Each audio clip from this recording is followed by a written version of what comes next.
The stars bent wrong. Master Chief had seen slipspace ruptures before, twisted corridors of non-reality where physics surrendered to mathematics beyond human comprehension. But this was different. The UNSC frigate Forward Unto Dawn's remaining half had been drifting through the void for years before the distress beacon finally brought salvation. Or what should have been salvation? The rescue ship's slipspace drive had malfunctioned catastrophically during extraction, and now John 117 found himself tumbling through a tear in space that shouldn't exist, wrapped in his MJOLNIR armor as reality itself came apart at the seams. The HUD flickered. Cortana's matrix was gone, destroyed or separated, he couldn't tell which through the cascading system warnings. The armor's fusion reactor held stable, shields at 70% and climbing, but every other readout screamed impossible data. Stellar cartography showed nothing familiar. No Sol system. No UNSC NAV beacons.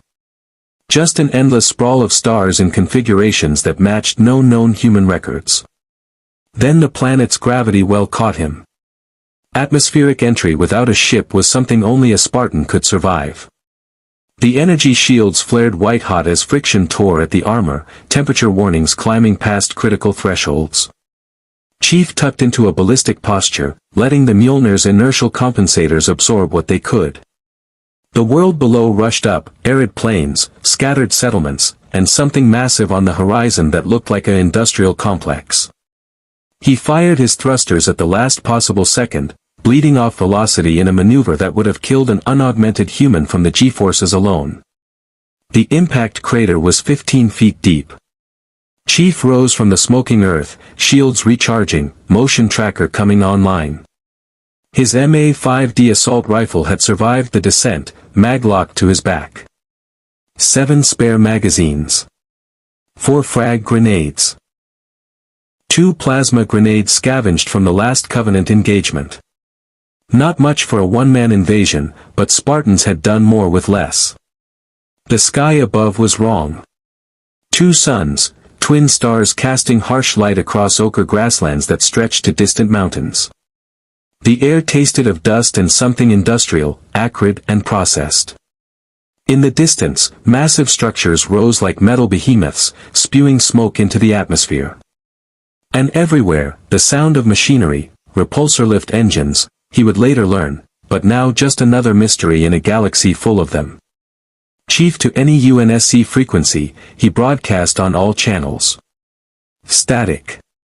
This is Master Chief Petty Officer John 117, Service Number 117. Requesting extraction coordinates and sitrep. Nothing. Not even the carrier wave hiss of UNSC encryption protocols. He was alone. Again. The motion tracker pinged. Multiple contacts, approaching fast from the direction of the industrial complex. Chief moved to cover behind a rock formation, bringing the assault rifle to low ready. The contacts resolved into vehicles, boxy, white armored transports riding on invisible cushions of air, kicking up dust trails. Atmospheric craft, not Covenant dropships. The design was blocky, utilitarian, nothing like UNSC engineering or the organic curves of Covenant technology. The transports disgorged troops. They wore white armor, full environmental suits with black body gloves visible at the joints. The helmets were smooth, expressionless, with dark visors that revealed nothing. Each carried a rifle of some kind, though the design was alien. No visible ammunition feeds, and the barrels glowed faintly at the tip. Energy weapons, Chief's tactical assessment supplied. Not plasma, something else. The troops moved in standard formation, professional but not quite up to ODST standards. Colonial militia, maybe, or local security. One of them raised a hand, and a voice crackled across an external speaker in a language Chief's translation software couldn't parse. It sounded harsh, authoritative. A demand, probably. Stand down, identify yourself, the universal language of soldiers establishing perimeter control. Chief remained in cover, finger resting along the trigger guard. First contact protocols demanded caution. These could be friendlies, colonists who'd seen his impact and come to investigate. Or hostiles who saw an armed combatant in unknown armor as a threat. The decision was made for him when one of the white armored soldiers raised his weapon and fired. The bolt was blue-white energy, coherent plasma or particle beam, and it splashed against the rock Chief was using for cover. The stone superheated instantly, spraying molten fragments. Definitely hostile. Chief's shields flickered, 15% drain from a single shot. These weapons hit harder than Covenant plasma rifles. Contact, Chief said to no one, muscle memory engaging protocols for a fire team that wasn't there. He leaned out from cover and put a 3-round burst through the center mass of the soldier who'd fired. The 7.62 mm armor-piercing rounds punched through the white plastoid like it was paper. The soldier went down hard, and his squad mates scattered, shouting in that harsh alien language. Chief didn't give them time to establish fire superiority. He'd fought the Covenant for 30 years, religious zealots with energy shields and plasma weapons who saw humanity as an affront to their gods. These soldiers, whoever they were, moved like garrison troops. They'd never faced a Spartan. Chief exploded from cover, closing the distance at speeds that would look like blur to normal human perception. The Spartan 2 augmentations pushed his reflexes to the edge of human possibility, and the MJOLNIR armor amplified every movement. He fired on the move, controlled bursts that dropped targets with mechanical precision. One soldier tried to bring his rifle around. Chief grabbed the barrel, crushed the focusing array with his armored fist, and delivered a palm strike that caved in the helmet with a sickening crunch. The remaining soldiers broke. They retreated to their transports, firing wildly, bolts of energy splashing against Chief's shields in a light show that drained his shield capacity to 40%. He took cover behind one of their abandoned vehicles, letting the shields recharge, and put precision fire into the transport's engine compartment. Something critical ruptured, fuel cell, reactor, he couldn't tell, and the vehicle listed to one side, smoking. The survivors fled in the remaining transport, and Chief let them go. He needed intel more than he needed bodies. He approached the downed soldiers cautiously, rifle sweeping for threats. Up close, the armor was clearly mass-produced, white plastoid plates over black environmental suits, utility belts with equipment pouches, and helmets with basic HUD systems visible through the cracked visors. Not sophisticated, but functional. Military hardware for occupation forces or planetary security. The rifles were more interesting. Chief picked one up, examining the design. No magazine, no visible ammunition supply. A power cell in the grip, connected to a Tabana gas cartridge in the stock. Blasters, his tactical database would eventually classify them, but for now they were just another unknown weapon system in an unknown galaxy. He activated his suit's recording systems, documenting everything. The armor design, the weapons, the language fragments from their communications. If he ever made it back to UNSC space, ONI would want every byte of data on this first contact scenario. A sound in the distance made him look up. More transports, dozens of them, converging on his position from the industrial complex. And above them, shapes in the sky, angular, aggressive, definitely military spacecraft. Patrol craft or gunships, moving with the purpose of units responding to a hostile incursion. Chief checked his ammunition. 6.5 magazines left. Against what looked like a battalion-strength response. He'd faced worse odds on reach.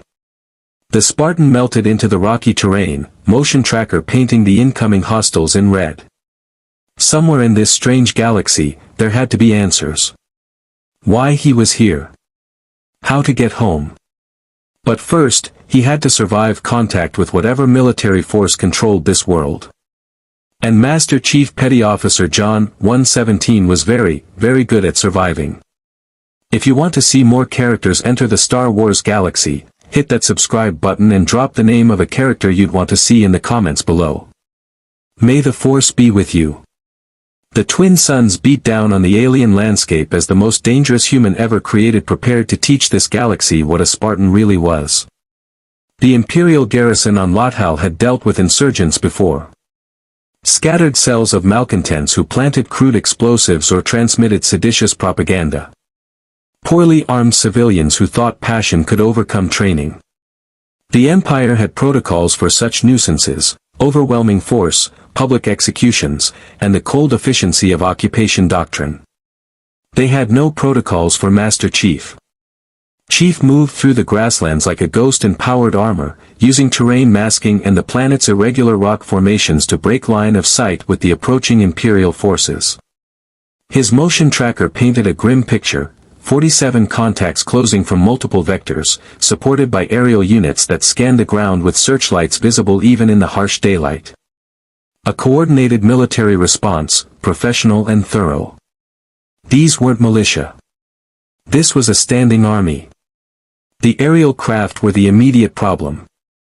They looked like atmospheric gunships, angular, predatory, with weapons pods slung under stubby wings. TIE fighters, though Chief didn't know the designation yet.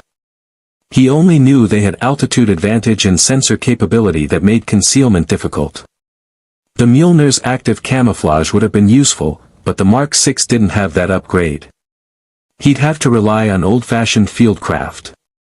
Chief wedged himself into a ravine where the rock walls would mask his thermal signature, watching the search pattern develop through his HUD. The Imperial ground forces were thorough but predictable, establishing a perimeter and gradually tightening the noose. Standard doctrine for containing an unknown hostile. They were treating him like a downed pilot or escaped prisoner, not realizing they were hunting something that had turned the tide of humanity's war for survival. His tactical assessment was interrupted by a new contact on the motion tracker. Single individual, moving perpendicular to the Imperial search pattern, fast and erratic. Not military movement. Someone running. Chief shifted position, bringing his rifle to bear on the approach vector. The figure emerged from behind a rock outcropping, humanoid, shorter than average human height, wearing a patchwork of civilian clothing and carrying what looked like a homemade weapon. Young, maybe teenage equivalent, with blue hair that definitely wasn't a natural human color and skin marked with some kind of facial tattoo or scarring. The kid froze when he saw Chief, eyes going wide. For a moment, neither moved.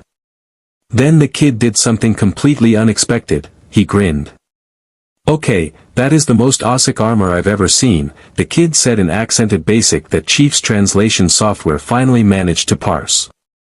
"You're not Imperial. You're not local. And you just dropped an entire garrison platoon by yourself." He gestured with his crude blaster.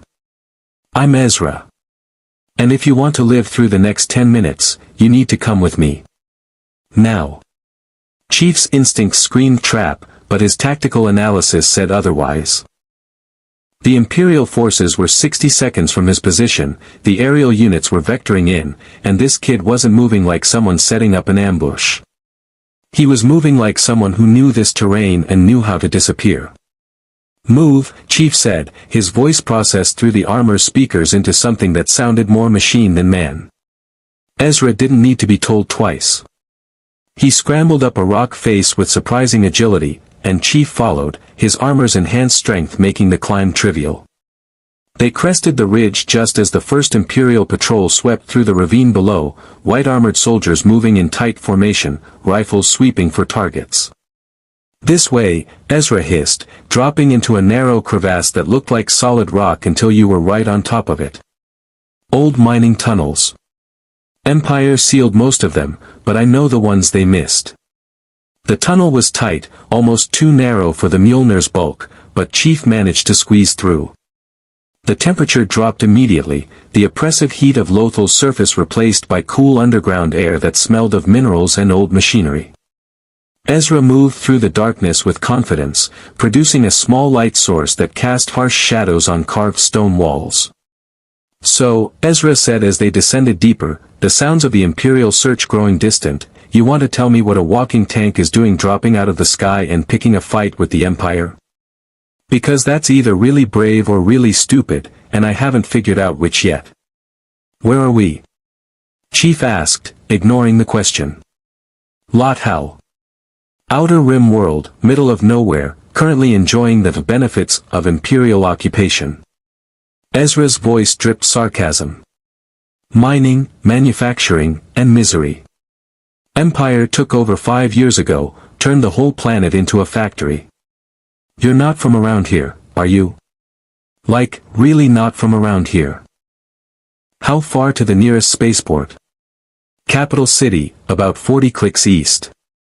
But you're not getting off-world anytime soon. Empire's locked down all travel since you crashed. Every ship gets inspected, every passenger gets scanned, every cargo manifest gets reviewed by some bored bureaucrat with delusions of importance. Ezra stopped, turning to face Chief in the tunnel. You really rattled them. I heard the transmissions on stolen Imperial frequency. They're calling you an unidentified alien combatant. Governor Price herself authorized lethal force. That's not standard protocol for random crash landers. Chief processed that. He'd engaged in self-defense, but apparently he'd escalated the situation beyond simple first contact. The local government, this empire, saw him as a military threat. Which meant they'd commit resources to eliminate him. Resources he couldn't fight indefinitely with 7 magazines and 4 grenades. He needed intelligence. He needed allies. And most importantly, he needed to understand where the hell he was. You said you heard Imperial transmissions, Chief said. You have communication equipment? Ezra's grin returned. Better. I know people who make it their business to intercept everything the Empire doesn't want heard. Rebels. Freedom fighters. Irritating thorns in the Empire's side. He gestured deeper into the tunnel. They're going to want to meet you. The guy who soloed an Imperial garrison is exactly the kind of crazy they appreciate. I'm not a rebel. Yeah. Well, you just became one when you shot back. Empire doesn't do nuance. You're either with them or against them, and you made your choice pretty clear. Ezra started moving again. Come on. My friends are going to lose their minds when they see you. Chief followed, his tactical computer recording the tunnel route, cataloging every turn and junction. Trust was a luxury he couldn't afford, but information was critical. If these rebels had intelligence on this empire, on the technology level of this galaxy, on potential ways off-world, then they were a resource worth investigating. The tunnel opened into a larger chamber, clearly artificial, support beams of corroded metal, old lighting fixtures that flickered weakly, and the remnants of mining equipment long abandoned. But someone had repurposed the space. Crates of supplies, communications equipment that looked jury-rigged but functional, and a small crew of individuals who immediately reached for weapons when Chief emerged from the tunnel. Ezra, what the hell, started a woman with green skin and head-tails instead of hair, her hand on a blaster pistol. Hera, before you shoot, he's friendly. Probably. He's the one who dropped the garrison. Ezra gestured at Chief like he was presenting a prize. I found him hiding from the search teams. He's not Imperial, not Separatist, not anything I've ever seen. And his armor is incredible. A Lazet, massive, leonine, heavily muscled, stepped forward, honor guard rifle pointed directly at Chief's chest. That armor has weapon systems. Power generation I can hear from here. And he smells like blood and combat stimulants. The Lazet's voice was a deep growl. Zeb doesn't trust walking arsenals. Then Zeb is smarter than the kid, said another voice. A Mandalorian stepped from the shadows, armored in distinctive Beskar plates painted in orange and white, a helmet with a T-shaped visor that revealed nothing. The stance was professional, warrior assessing warrior. That's military hardware. Shock trooper configuration.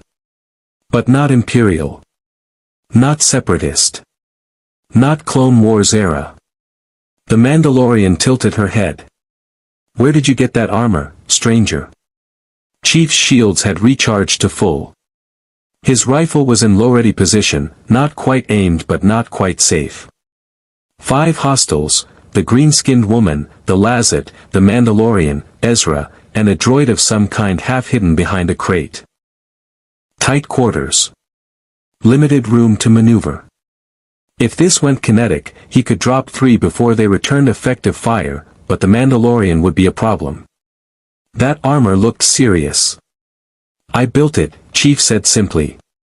Where I come from, it's standard issue. The Mandalorian laughed, a short bark of sound through the helmet's vocoder. Standard issue. Right. I've seen Mandalorian shock troopers, Imperial dark troopers, even clone commandos. Nothing moves like you moved. Nothing hits like you hit. She lowered her blaster carbine slightly, not quite a gesture of peace but acknowledgement of respect. You dropped 16 stormtroopers in 45 seconds. The Empire's already designated you Priority 1 threat. She maglocked her carbine and extended a hand in what Chief recognized as a universal gesture. Sabine Wren. Mandalorian, demo specialist, and apparently the only one here who recognizes a soldier when she sees one. She gestured to the others. Hera Syndulla, best pilot in the Outer Rim. Garazeb Aurelios, Lazat Honor Guard. Ezra you've met. And Chopper, she indicated the droid, is our astromech and resident pain in the Shebs. Chief didn't take the hand. Trust was still premature. You said the Empire designated me Priority 1. What does that mean? It means, Hera said carefully, that they're going to throw everything they have at finding you. Star Destroyers. Inquisitors. Possibly Vader himself if you're unlucky. She exchanged glances with Sabine. You're not just a threat to the garrison. You're a threat to Imperial control. One person who can take on their forces and win. That's dangerous to the entire occupation. Good, Chief said. Then they'll be looking for me instead of you. Zeb snorted. I'm starting to like this guy. We need to move, Sabine said, all business. This safe house is burned the moment the Empire connects Ezra to the incident. Hera, can the ghost make extraction? Already en route to secondary LZ, Hera confirmed, touching a comm unit on her wrist. But Chief, if you're coming with us, you need to understand, we're not a military unit.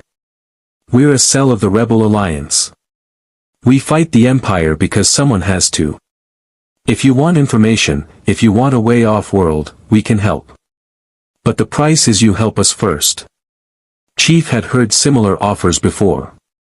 Insurrectionists wanting UNSC support. Civilians demanding protection. Everyone wanted a Spartan on their side. But he'd also learned that sometimes, the only way forward was through. What do you need? He asked. Sabine's grin was audible even through the helmet. How do you feel about stealing Imperial weapons shipments? The Ghost was unlike any spacecraft Chief had ever seen. It wasn't the angular brutality of UNSC frigates or the organic elegance of Covenant cruisers. It was a Corellian light freighter, all curves and asymmetry, painted in faded gray and orange that spoke of 1,000 hasty repairs and battlefield modifications. The cockpit sat forward like a predator's head, and the engines hummed with a sound that reminded Chief of slipspace drives but fundamentally different.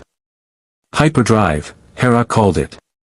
Faster-than-light travel through a dimension called hyperspace. Not slipspace. Something else entirely. Chief stood in the cargo hold, mag-locked rifle resting against a supply crate, while Sabine worked on a holoprojector in the center of the compartment. The device flickered to life, displaying a three-dimensional schematic of what looked like a heavily fortified compound. Imperial Depot on the outskirts of Capital City, Sabine explained, manipulating the image with practiced ease. They're staging a weapons shipment for the garrison expansion, blaster rifles, thermal detonators, maybe even some heavy repeaters.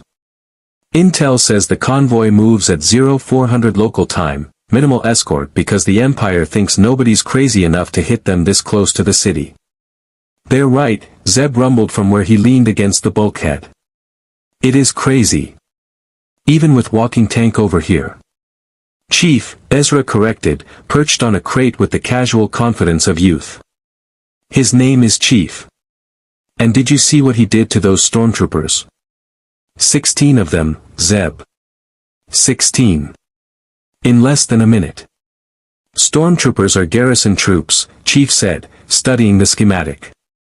Light infantry. Poor marksmanship, adequate tactics, mass-produced armor with minimal kinetic protection. He pointed to a junction in the depot layout. Your intel shows patrol patterns. Sabine's helmeted head tilted. You analyzed Imperial combat doctrine from one engagement. It's what I do. Chief zoomed in on the depot's defensive positions. Sentry towers here and here. Vehicle bay on the western approach. Command center likely in the primary structure. You're planning a raid, not a reconnaissance. We're planning to send a message, Hera said, descending from the cockpit.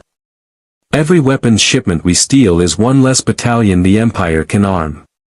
Every victory shows the people of Lothal that the Empire isn't invincible. She studied Chief with sharp, evaluating eyes. But you're not interested in messages, are you? You want resources. A way off-world.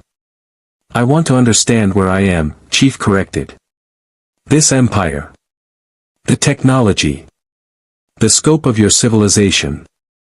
Everything I've seen suggests a galaxy-spanning government with military infrastructure that rivals the Covenant at the height of their power. He looked at each of them. I need context before I can plan extraction. Context, Sabine repeated. All right. Short version, the Galactic Empire controls most of known space. Thousands of worlds, trillions of beings. They rose from the ashes of the Republic about 19 years ago, led by Emperor Palpatine. Before that, there was a war, the Clone Wars, that tore the galaxy apart. The Jedi Order, peacekeepers for 1,000 generations, were wiped out. The clones who fought for the Republic became stormtroopers for the Empire. And anyone who resists gets crushed. Chief processed that. A galaxy-spanning totalitarian regime that emerged from a failed republic. Systematic elimination of a warrior religious order. Military force built on occupation and fear. He'd seen variations of that pattern in human history, fascist states that rose from chaos, always promising order and delivering oppression. The Rebel Alliance, he said. Insurgent network. Decentralized command structure.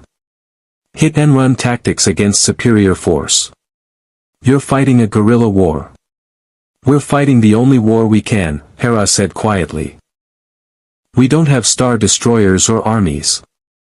We have small ships, scattered cells, and people willing to die for freedom. She gestured at the hologram. This raid?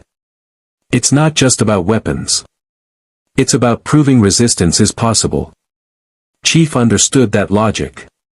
He'd seen it on Reach, on Earth, on a dozen worlds where humanity made its last stands against the Covenant. The value of morale sometimes outweighed tactical objectives. But he also understood the math. Insurgencies rarely won against overwhelming force without external support or critical vulnerabilities in the enemy's structure. What about these Jedi? He asked. You said they were wiped out.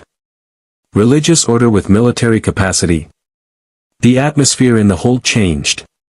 Became heavier. The Jedi were Force users, Ezra said, and there was something like reverence in his voice. Warriors and peacekeepers who could do things. Move objects without touching them. Sense danger before it happened. They had lightsabers, energy blades that could cut through anything. He hesitated. They're mostly gone now. The Empire hunts down anyone with force sensitivity.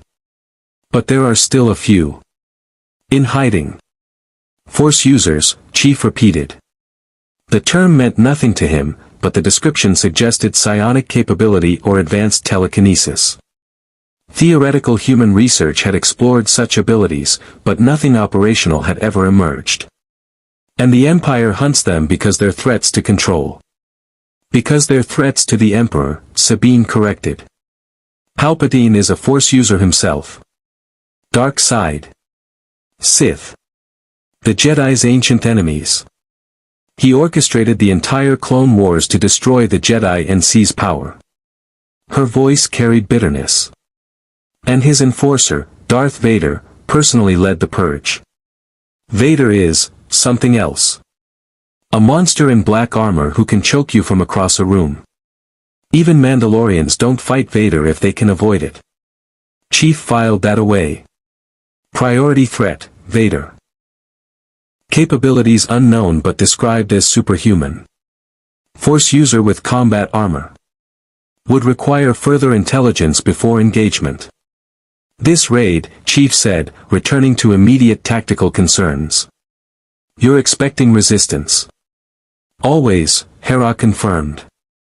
Standard depot garrison is maybe 2 squads of stormtroopers, 1 AT-DP walker, possibly an officer. We hit fast, grab what we can, and disappear before reinforcements arrive. AT-DP. Sabine manipulated the hologram, bringing up the image of a bipedal walker, all angles and imperial efficiency, with a heavy cannon mounted in the head unit. All-terrain defense pod. 2-man crew, heavy blaster cannon, anti-personnel weapons. Slow but tough. Your rifle won't scratch it. Chief studied the walker's design. Bipedal configuration meant vulnerable joints. The head unit was likely the crew compartment, armor it, eliminate mobility, or target the power systems. Standard anti-armor tactics would apply. I can handle it, he said. Zeb laughed, but it was an approving sound. You know what? I believe you.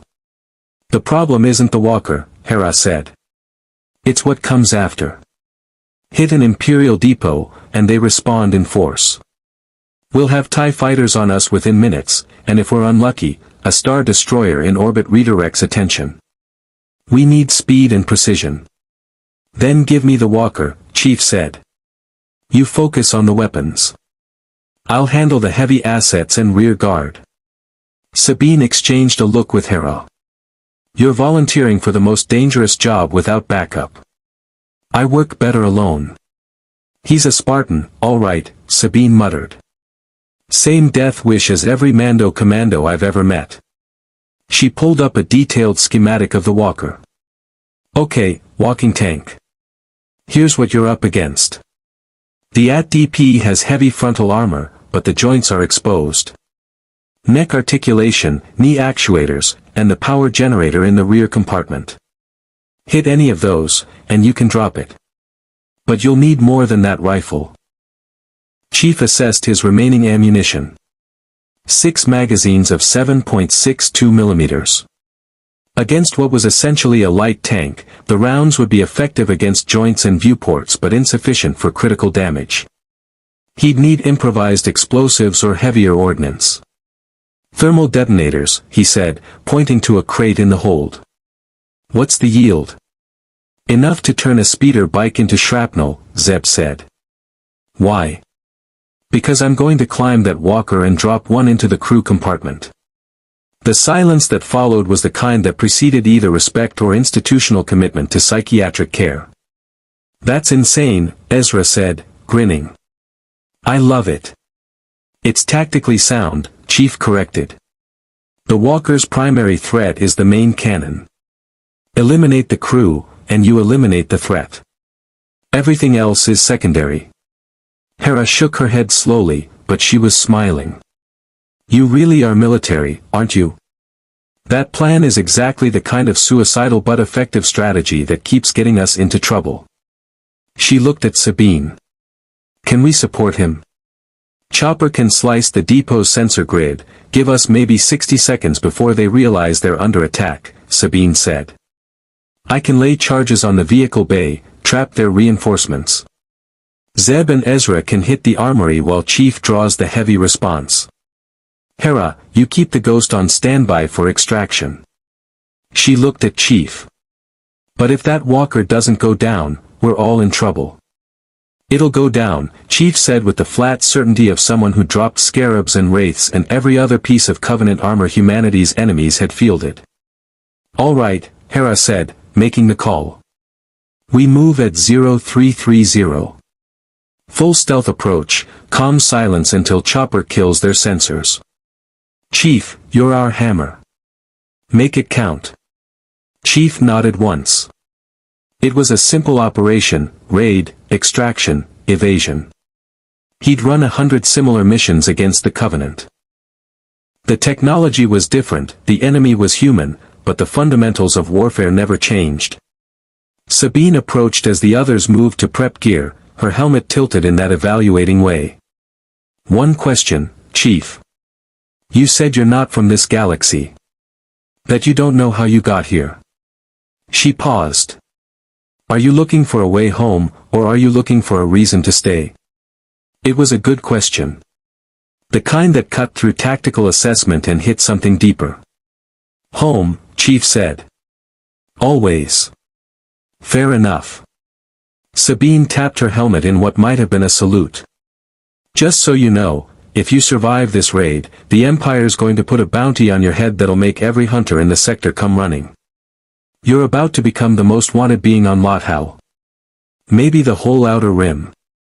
I've been on Covenant most wanted lists, Chief said. They called me Demon. Sabine laughed. Demon. Yeah, that fits. She turned to leave, then stopped. One more thing. That armor, the way it moves with you, the shields, the power systems, that's not just technology. That's art. Whoever built that knew what they were doing. Dr. Halsey, Chief said quietly. She knew exactly what she was doing. 4 hours until the raid. Chief spent the time running system diagnostics, inventorying ammunition, and memorizing the depot layout until he could navigate it blind. The Ghost cruised at low altitude, skimming Lothal's grasslands under cover of darkness, twin suns now replaced by a sky full of unfamiliar stars. Somewhere out there, beyond those stars, was home. Earth. The UNSC. Humanity's desperate war against the Covenant. A war he'd been fighting for 30 years. But right now, in this galaxy, there was a weapons depot, an Imperial garrison, and a walker that needed to learn what happened when a Spartan came calling. Chief checked his rifle one last time, chambered around, and waited for the green light. The Empire had designated him Priority 1. They had no idea what that really meant. The Imperial depot squatted in the darkness like a metal predator, floodlights carving harsh angles through Lothal's pre-dawn murk.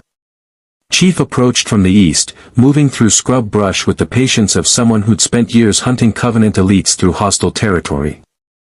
The MJOLNIR's motion tracker painted a picture of the defenses, 2 sentry towers, roving patrol of 4 stormtroopers, and the AT-DP walker positioned near the main gate like a mechanical guard dog. His comm crackled softly. Choppers in position, Sabine whispered. 30 seconds to sensor blackout. Chief waited, counting down in his head. 27 years of military operations had taught him that timing was everything. Move too early, and you alerted sentries. Move too late, and your window closed. Move exactly on time, and you owned the battlefield. Mark, Sabine said. The depot's floodlights flickered once, twice, then stabilized. To the casual observer, nothing had changed. But Chief's HUD picked up the shift immediately. The tracking sensors on the sentry towers went dark, their rotating arrays freezing mid-sweep. Chopper, the astromech droid, had just blinded the Empire's eyes. Chief moved. The first sentry never saw him coming. Chief cleared the perimeter fence in a single augmented leap, his shields absorbing the mild electrical charge from the barrier, and landed in shadow behind a prefab storage unit. The patrol was 60 meters away, moving in standard 2x2 formation. Professional but complacent. Garrison duty made soldiers lazy. He keyed his comm once, signal for team advance, and watched as Sabine's thermal signature appeared on his tracker, moving toward the vehicle bay. Zeb and Ezra split off toward the armory entrance. Hera held position with the Ghost, hovering a click out in case things went sideways. Things always went sideways. Chief closed the distance to the patrol at a dead sprint, boots barely making sound on the ferrocrete. The stormtroopers were mid-conversation, something about shift rotation and ration quality, when a half-ton Spartan in powered armor materialized from the darkness. The first one died before his finger reached the trigger. Chief's armored fist caved in the helmet with a wet crunch, and he used the body as a shield against the second trooper's panicked shot. The energy bolt splashed against white plastoid armor, and Chief hurled the corpse into the shooter, bowling him over. A boot to the helmet finished it. The third trooper managed to key his contact, Eastern Prime. Chief's rifle barked 3 times. The trooper dropped. The fourth ran. Chief let him take 5 steps before putting a round through the back of his knee. The trooper went down screaming, and Chief was on him in seconds, hand clamped over the helmet's vocoder to muffle the sound. "Where's your commanding officer?" Chief asked, voice processed into cold mechanical tones. The trooper thrashed, terror overriding training. "P primary structure. 2nd floor. Please, I'm just..." Chief applied pressure to a nerve cluster in the neck. The trooper went limp, unconscious but alive. He'd learned years ago that dead sentries triggered alarms faster than missing ones. Unconscious meant confusion, delay, precious seconds. Multiple hostiles down, he reported on comm, moving to primary objective. "Copy," Hera's voice was tight with tension. "Sabine's charges are set. Zeb and Ezra are inside the armory. Chief, the walker just powered up. They know something's wrong." Of course they did. Imperial training might not match UNSC standards, but they weren't stupid. 4 troopers missing check-in would trigger alerts. The depot was going to active alert in seconds. Time to escalate. Chief sprinted toward the AT-DP, watching its head unit rotate as the crew searched for threats. The walker's main cannon tracked across the compound, powerful enough to reduce the prefab structures to shrapnel. It was hunting, sensors sweeping, and Chief was right in its search pattern. He didn't bother with stealth anymore. He went loud. The thermal detonator arced through the air, a perfect throw that would have made any ODST proud, and detonated against the walker's forward sensor array in a blast of superheated plasma and concussive force. The walker staggered, blinded, and Chief was already moving.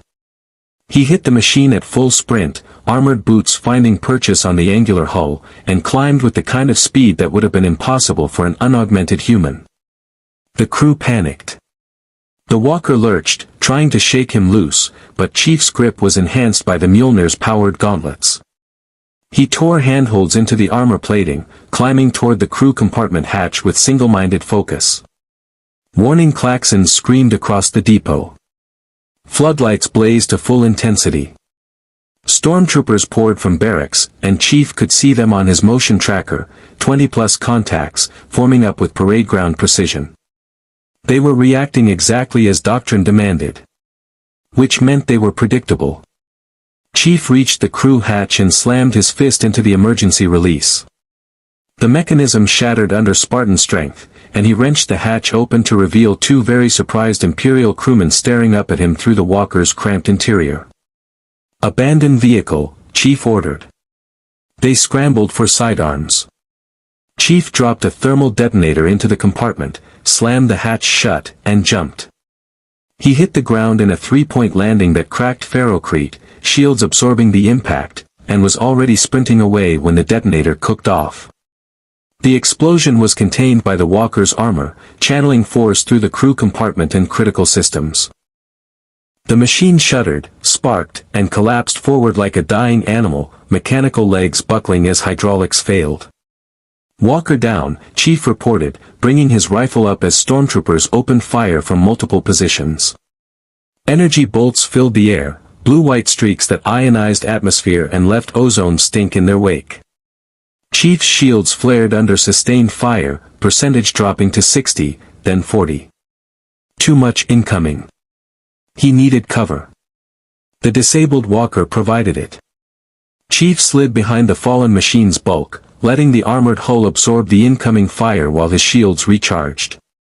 On his HUD, he could see Sabine's explosives detonate in the vehicle bay, a chain of blasts that turned Imperial speeder bikes and troop transports into twisted wreckage.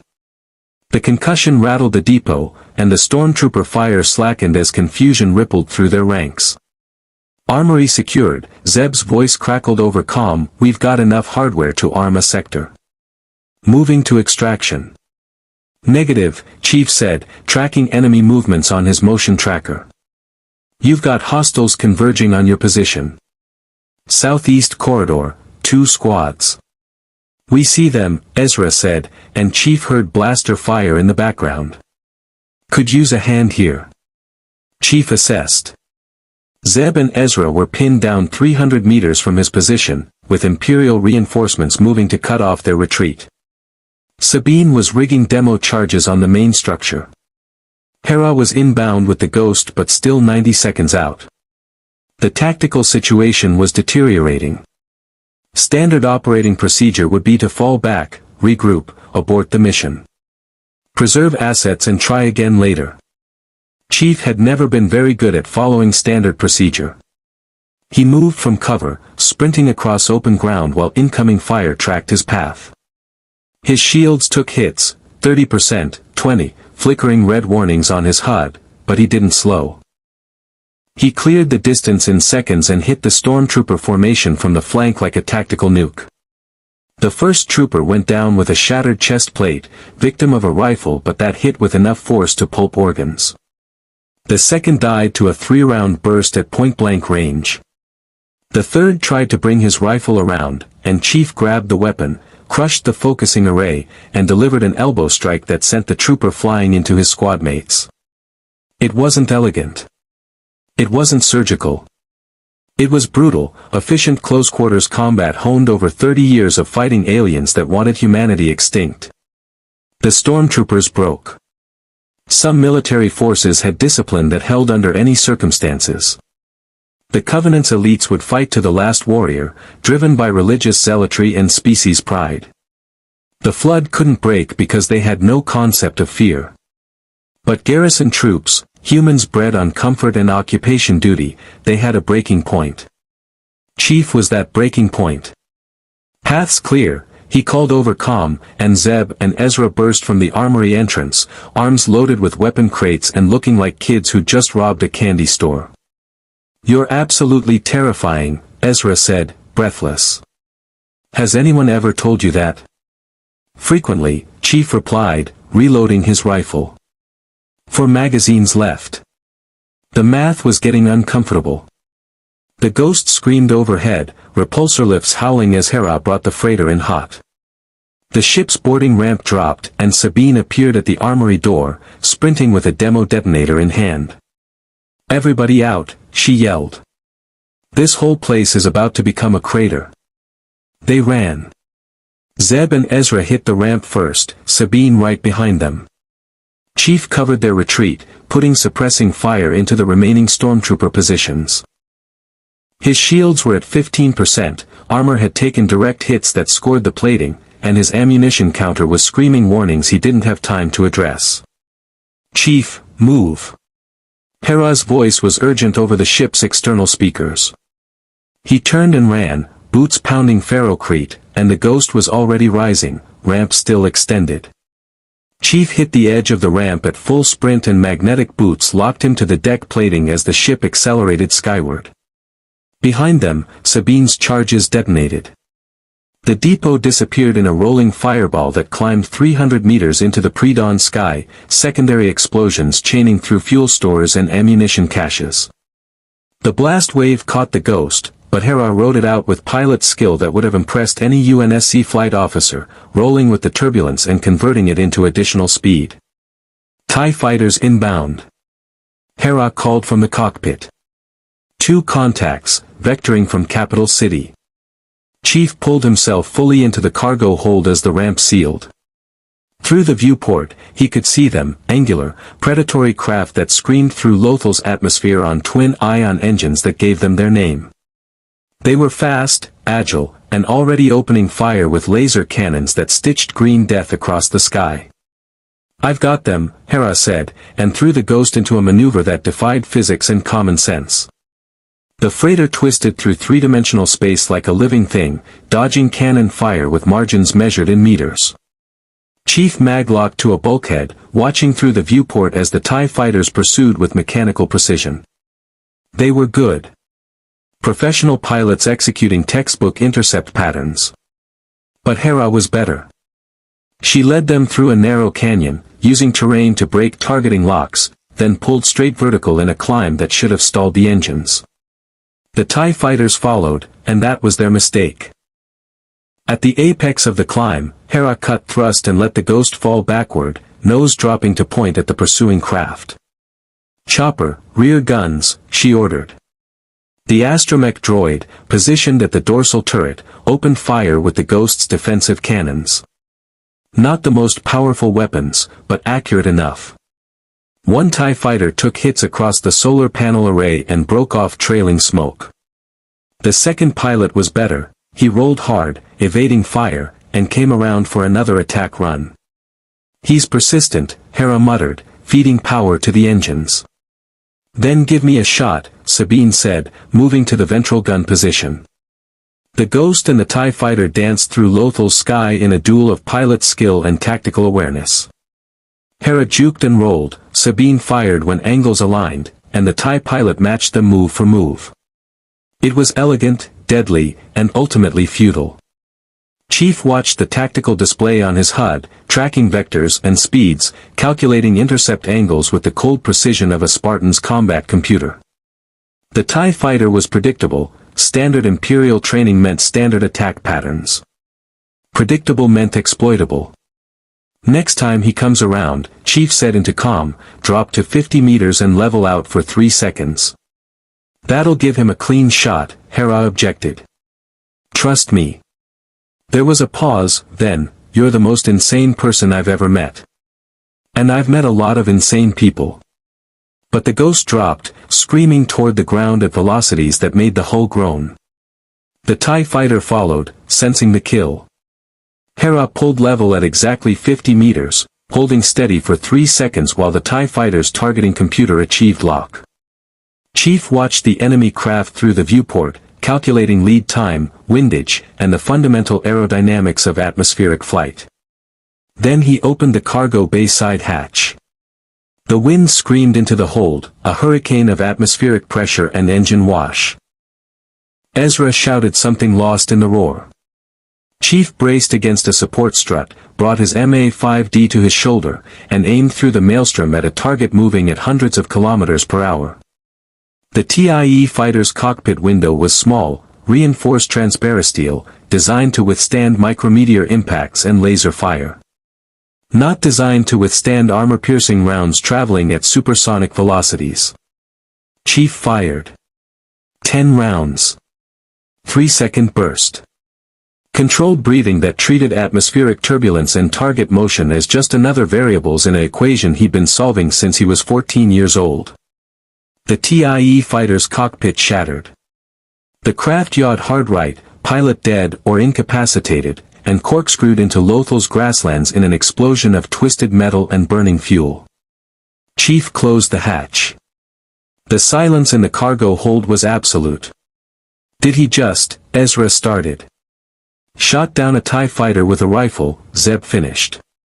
"While we were moving. In atmospheric flight." "Spartan," Chief said, as if that explained everything. "Because it did." Sabine started laughing, the sound coming out slightly hysterical through her helmet's vocoder. "I take back every doubt I had about you. You're officially the craziest, most effective soldier I've ever worked with. And I've worked with Mandalorians." "Jump to hyperspace," Chief said to Hera.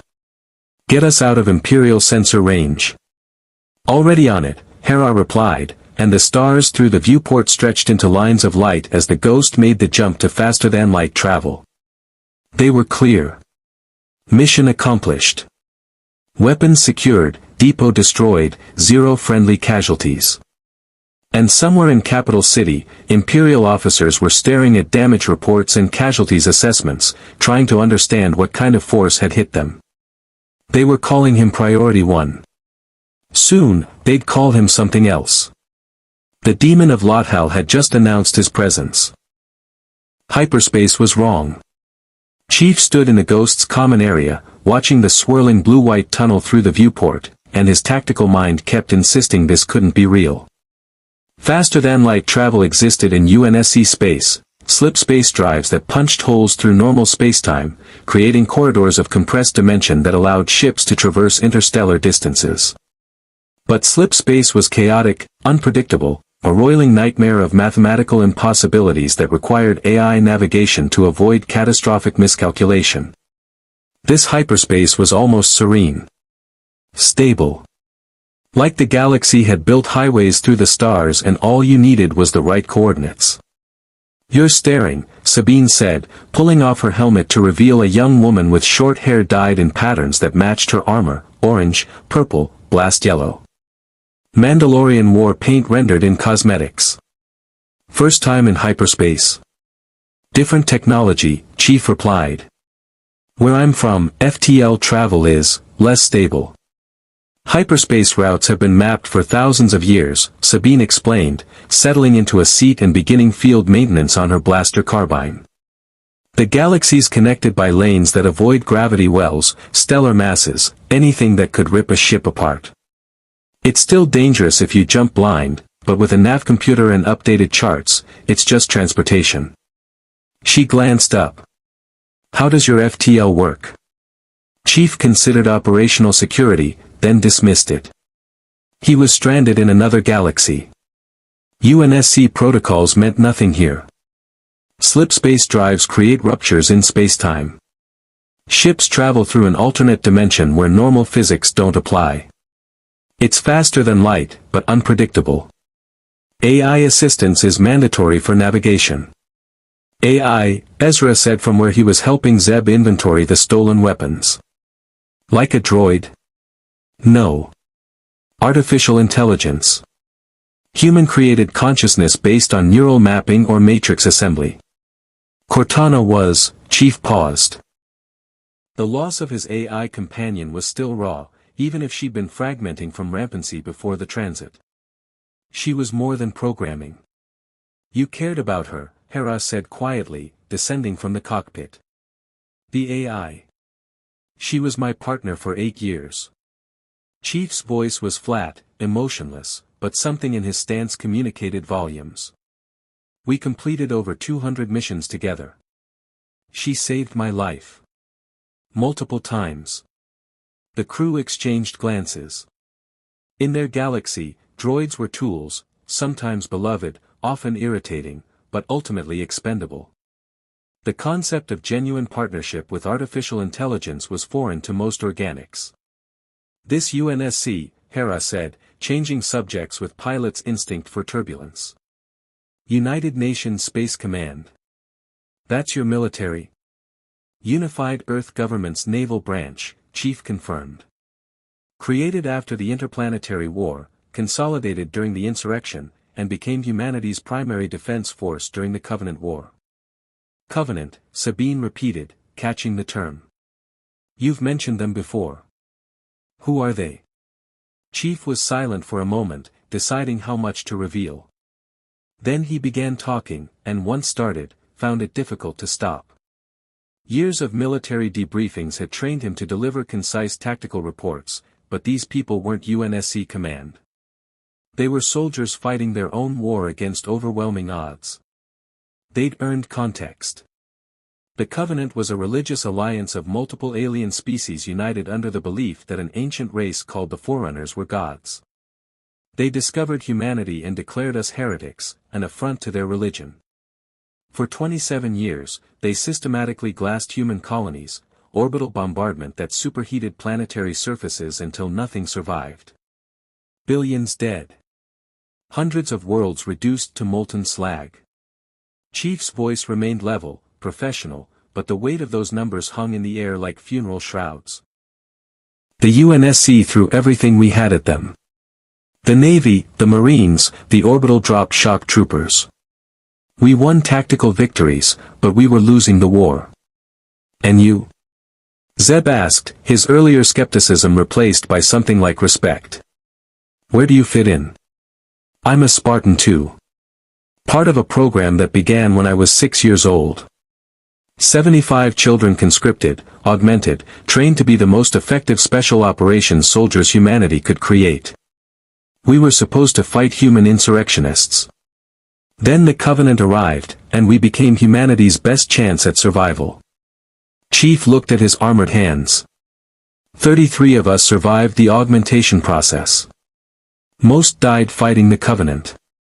I'm one of the last. The silence that followed was heavy with implications. These rebels understood child soldiers. The Empire had turned clone troopers, bred for war, into its enforcement arm. They understood desperate measures against overwhelming force. But the scale Chief described was beyond anything they'd faced. Your entire species was nearly extinct, Hera said slowly. And you fought anyway. We fought because surrender meant extinction. The Covenant didn't negotiate, didn't take prisoners except for experimentation. Every human colony was marked for glassing.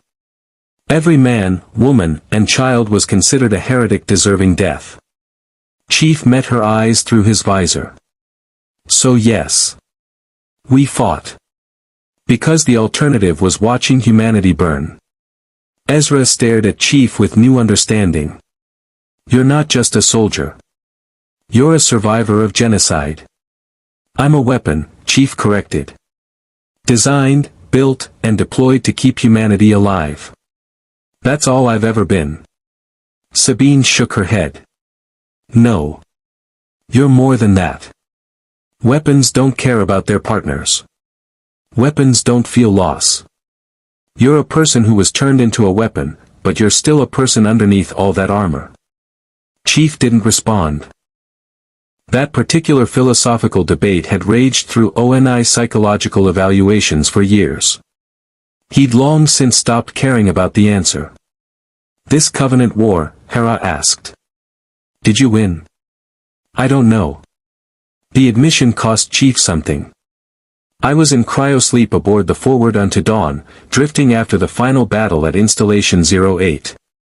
A replacement Halo ring, superweapon designed to sterilize the galaxy of all sentient life.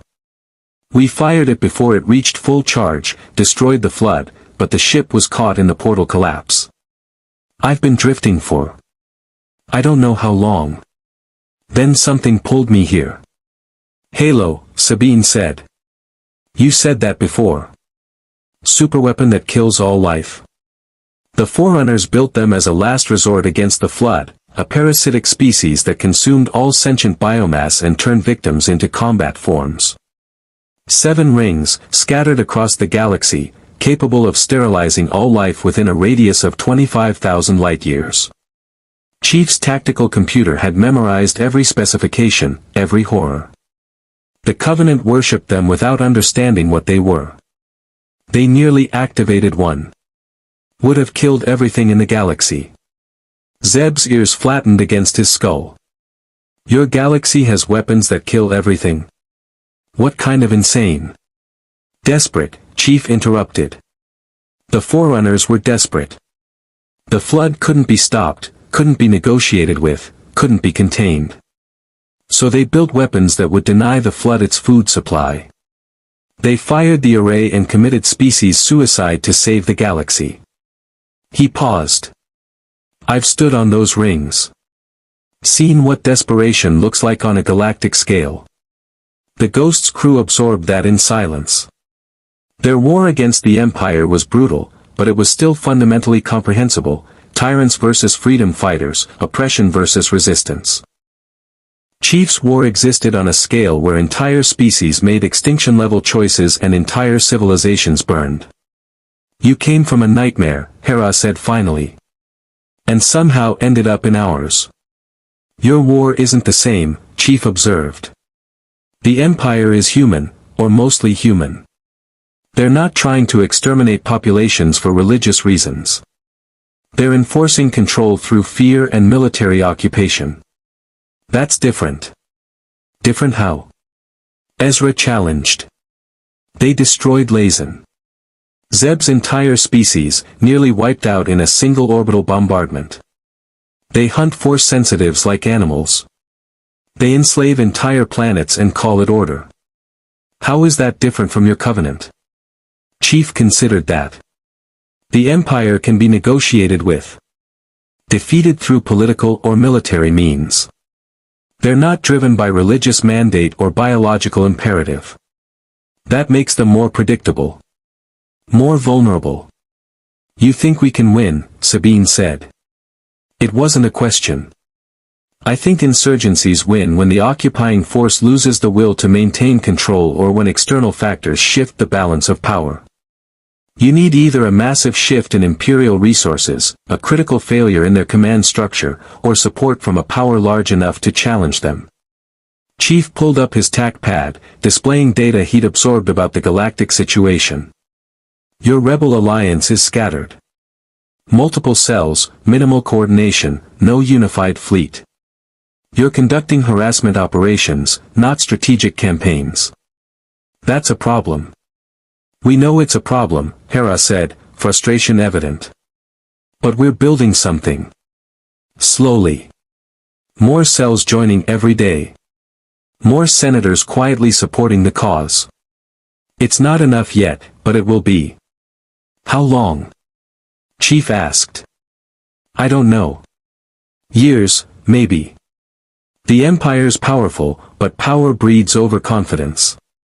They're stretched thin controlling thousands of systems.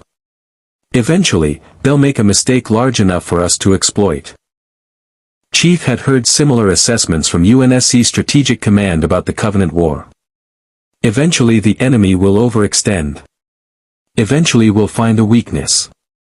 It had taken 30 years, billions of dead, and a schism in the Covenant's religious structure before that weakness appeared. These rebels didn't have 30 years. The weapons we stole, Chief said, changing tactical focus. What's your plan for distribution? Zeb grinned, showing sharp teeth. Arm the cells on surrounding worlds. Lot Hal, Garel, maybe push some to the Adelon sector. Every blaster in rebel hands is one less in Imperial armories. Short-term thinking, Chief said bluntly. You need force multipliers. Training programs. Infrastructure. Weapons without trained operators are just expensive scrap metal. We have training programs, Sabine said defensively. I've personally trained 3 cells in demolitions and urban warfare. 3 cells, Chief repeated. Against an empire of trillions. That's not scale. That's desperation hoping to pass as strategy. The atmosphere in the common area grew tense. Hera's expression hardened. We're doing the best we can with what we have. Not all of us have powered armor and genetic modifications. I know. Chief's tone softened fractionally. I'm not criticizing your commitment.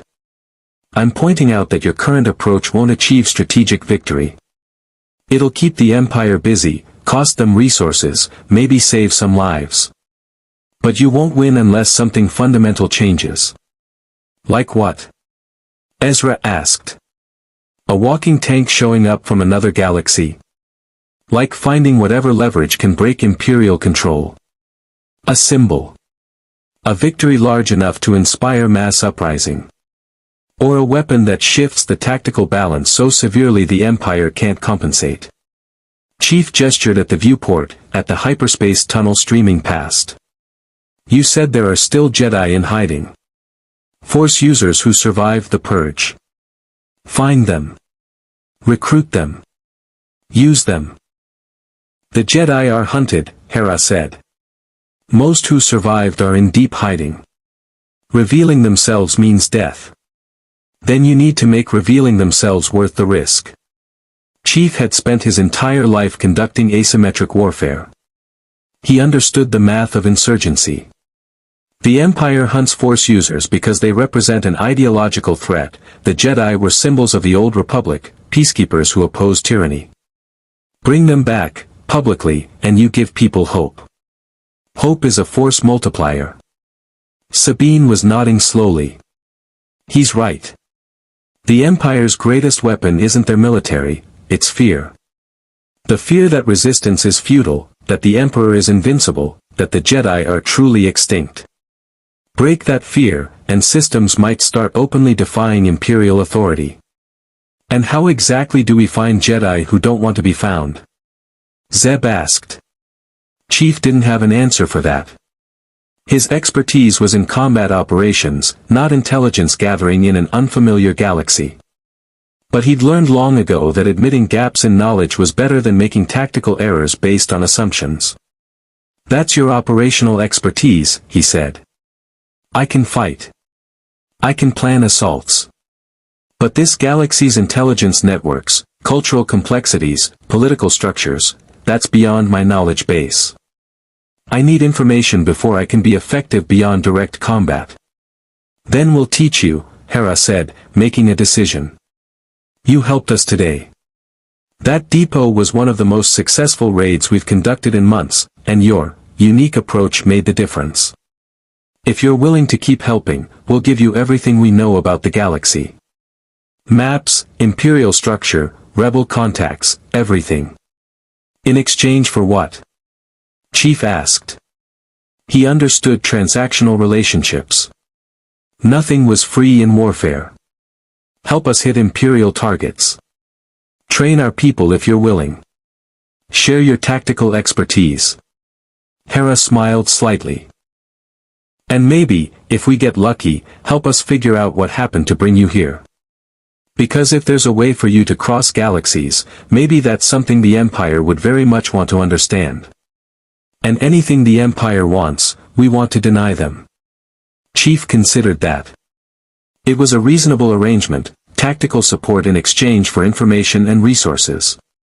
He needed to understand this galaxy before he could devise an extraction plan. And if he happened to damage Imperial capabilities in the process, that aligned with his operational parameters.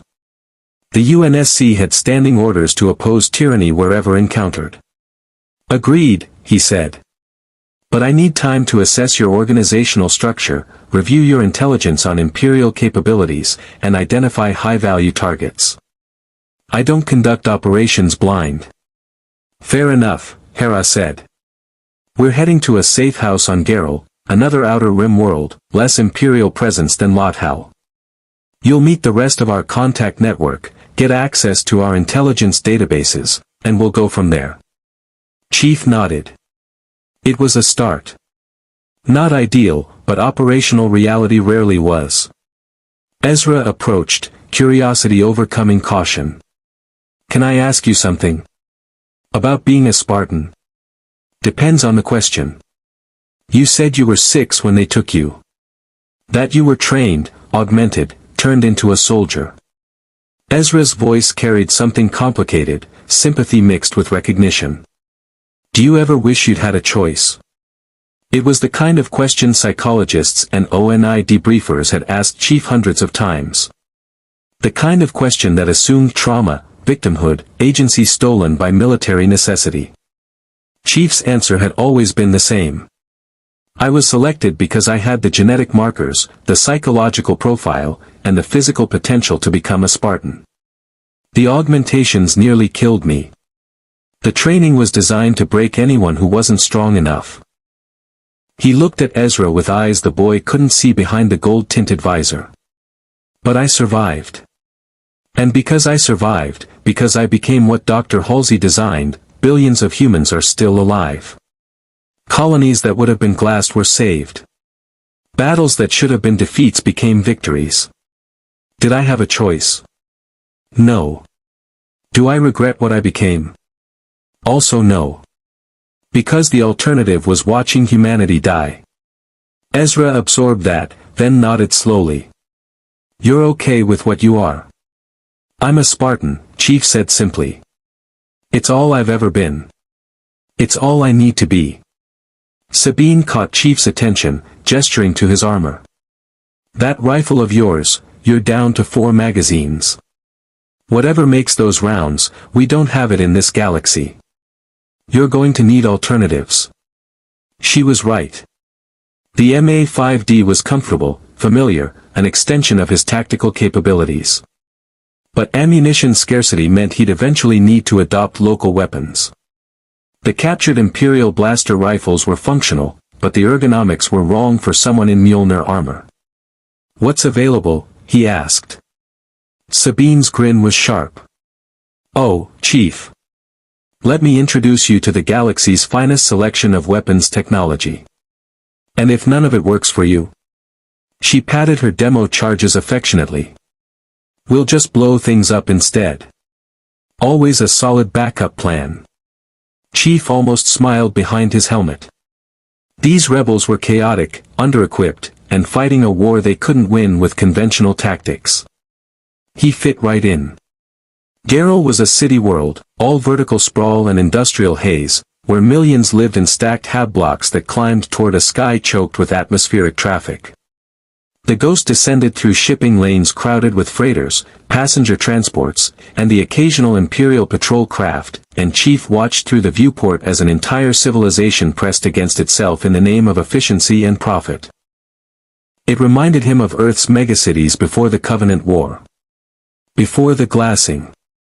The safe house was buried deep in the manufacturing district, a warehouse complex officially registered to a shell corporation that existed only in bureaucratic records.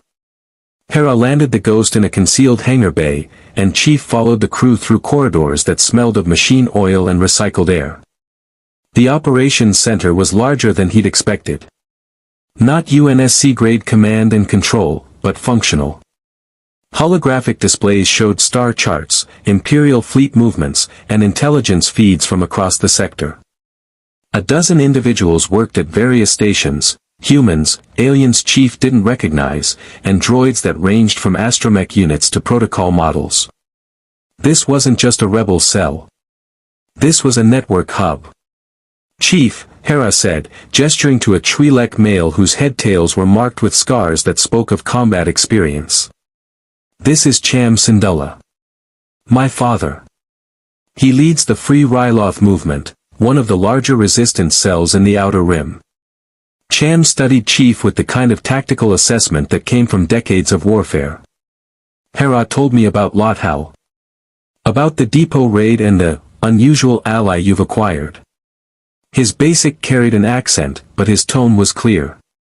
"You're the one they're calling the demon." "Master Chief Petty Officer John 117, Chief corrected. "The Covenant gave me that designation. I didn't choose it." "Names are less important than capability," Cham said pragmatically. "You dropped a garrison platoon and destroyed an Imperial depot with 4 people and a light freighter. That's either extreme skill or extreme luck. I'm hoping it's the former, because luck doesn't last in this war." "Skill," Chief confirmed. "And tactics appropriate to the operational environment." Cham nodded slowly. "Good. Because we need skilled operatives. The Empire is expanding garrison forces across the Outer Rim, and our cells are being pressed harder every month." Lothal was a message, one successful raid that cost them resources and embarrassment. "We need more messages like that. Louder messages." Chief assessed the room, the personnel, the equipment. "What's your operational capacity?" "Personnel count, available assets, intelligence networks." "Across the entire Outer Rim resistance." Cham gestured at a star chart. "Maybe 5,000 active operatives. Another 20,000 sympathizers and support personnel. We have scattered ships, mostly light freighters and transports, nothing that can challenge Imperial capital vessels. Our strength is knowledge, we've infiltrated Imperial bureaucracy, supply chains, communication networks. We know where they're weak. We just lack the force to exploit those weaknesses." 5,000 against trillions, Chief said. "The math doesn't work unless you're targeting critical infrastructure or command structure."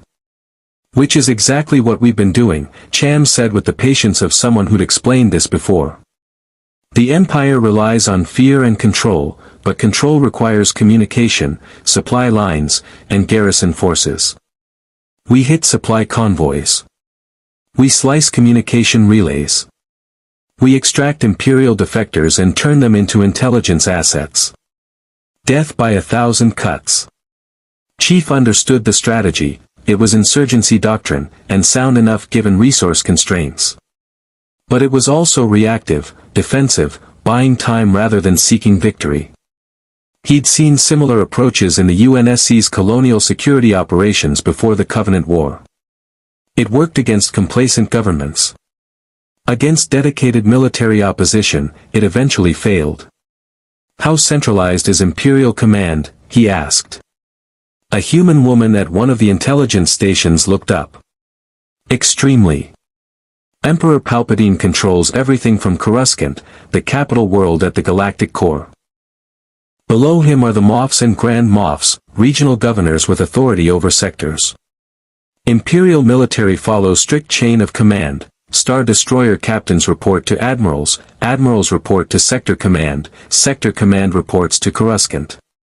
Which means disrupting that chain creates chaos, Chief observed. Kill a Moff, and the sector loses coordinated leadership. Destroy a Star Destroyer, and multiple systems lose orbital control. In theory, Cham said. In practice, the Empire replaces losses quickly. Kill a Moff, and another rises. Destroy a Star Destroyer, and 3 more arrive to establish dominance. We've tried decapitation strikes. They're effective short-term, but the Empire adapts. Chief knew that pattern. The Covenant had been similar, kill a shipmaster, and another assumed command. The fundamental problem wasn't replacing individual leaders. It was breaking the system that produced them. What about this Emperor? Chief asked. Palpatine. You said he's a Force user. Sith.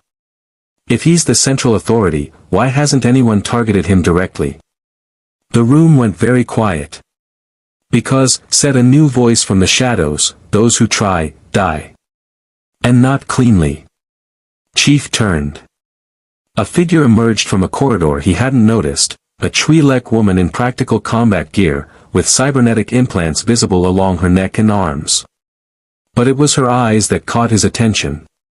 They were hard, scarred by experiences that went beyond physical combat. Syndulla's daughter mentioned you, the woman said, looking Chief up and down with professional appraisal. The soldier from another galaxy who thinks like a tactician. I'm Numa. I fought in the Clone Wars, survived Order 66, and I've been fighting the Empire since the day it rose. She gestured at the holographic display. Let me explain why we don't just kill Palpatine. The display shifted, showing images Chief's tactical database immediately flagged as threat assessment. A figure in black armor, respirator breathing with mechanical rhythm, red lightsaber blade casting crimson light. Darth Vader. This is the Emperor's enforcer, Numa said. Vader. Former Jedi Knight Anakin Skywalker, turned to the dark side during the Clone Wars. He personally led the assault on the Jedi Temple, killed hundreds of Jedi including younglings, and spent the last 19 years hunting survivors. Her voice carried old hatred. Vader can sense Force users across star systems. He can choke someone through a view screen. I've seen him tear through battalion-strength rebel forces without taking a scratch. He's not just dangerous, he's a force of nature. Chief studied the image. The armor was clearly life support, the respirator, the sealed suit, the heavy plating. Which meant vulnerability. Armor was protection, but it was also dependency. Break the system, and you broke the wearer. What about the Emperor himself? Chief asked. Numa's expression darkened further. Worse. Palpatine doesn't need armor. He doesn't need weapons. During the Clone Wars, he posed as a politician, a chancellor working to save the Republic. In reality, he was a Sith Lord orchestrating both sides of the war. When the time came, he revealed himself, killed 4 Jedi Masters in seconds, and seized control of the galaxy. She pulled up another image, an older human male with yellow eyes and a smile like a predator. He can kill with lightning from his fingertips. He can cloud mines across entire planets. And he's been planning his rise to power for decades. You don't assassinate Palpatine. You die trying. Chief processed that. superhuman abilities, precognitive awareness, and control over what they called the Force.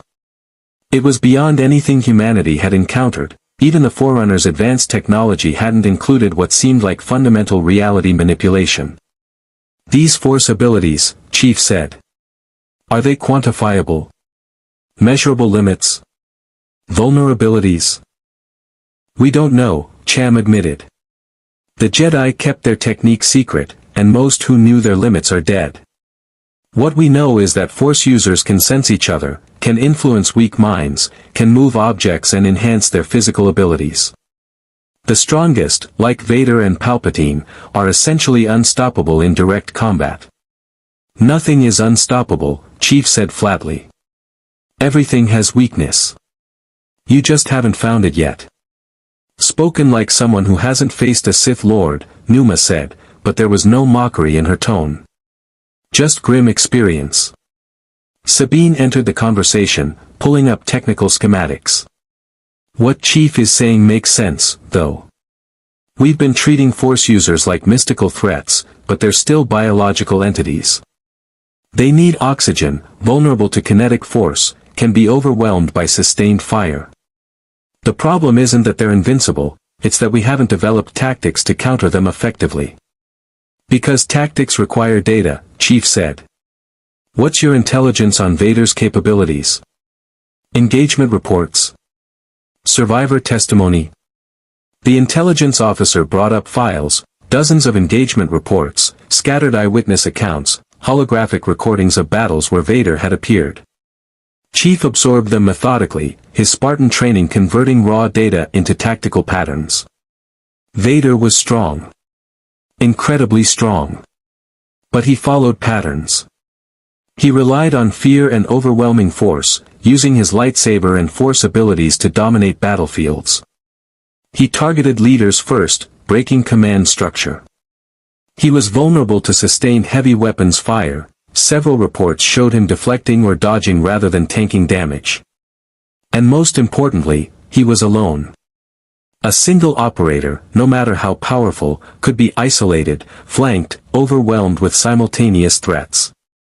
Your cells engage him frontally, Chief observed. Linear assault, conventional fire patterns. He deflects or dodges, then closes to melee range where he has advantage. That's the wrong approach. Then what's the right approach? Ezra asked, drawn into the tactical discussion. Area denial. Overlapping fields of fire. Force him to choose which threat to address first, then hit him from the blind angles. Sustained fire from multiple vectors, heavy ordnance mixed with small arms to complicate his target prioritization. And never, ever engage him in close quarters where his lightsaber is most effective. Chief pulled up the engagement holograms, annotating them with tactical overlays. He's a Force user, not invulnerable. He just hasn't faced opponents who forced him to fight defensively. Numa stared at the analysis, then at Chief. You really think you could fight Vader? I think I could survive an engagement long enough to withdraw or force a stalemate, Chief corrected. Winning would require specific intelligence on his armor's vulnerabilities, environmental advantages, and preferably support assets. I don't conduct suicide missions unless mission parameters demand it. That's the most rational approach to Vader I've ever heard, Cham said, something like respect entering his voice. Most people either refuse to believe he's real or assume he's invincible. You're treating him like a high-value target that requires appropriate tactical response. Because that's what he is, Chief said. Remove the mysticism, and he's an enemy combatant with advanced capabilities. I've fought Covenant zealots with energy shields and active camouflage. I've engaged hunters that required anti-tank weapons to kill. I've survived combat with flood combat forms that turned fallen soldiers into biological weapons.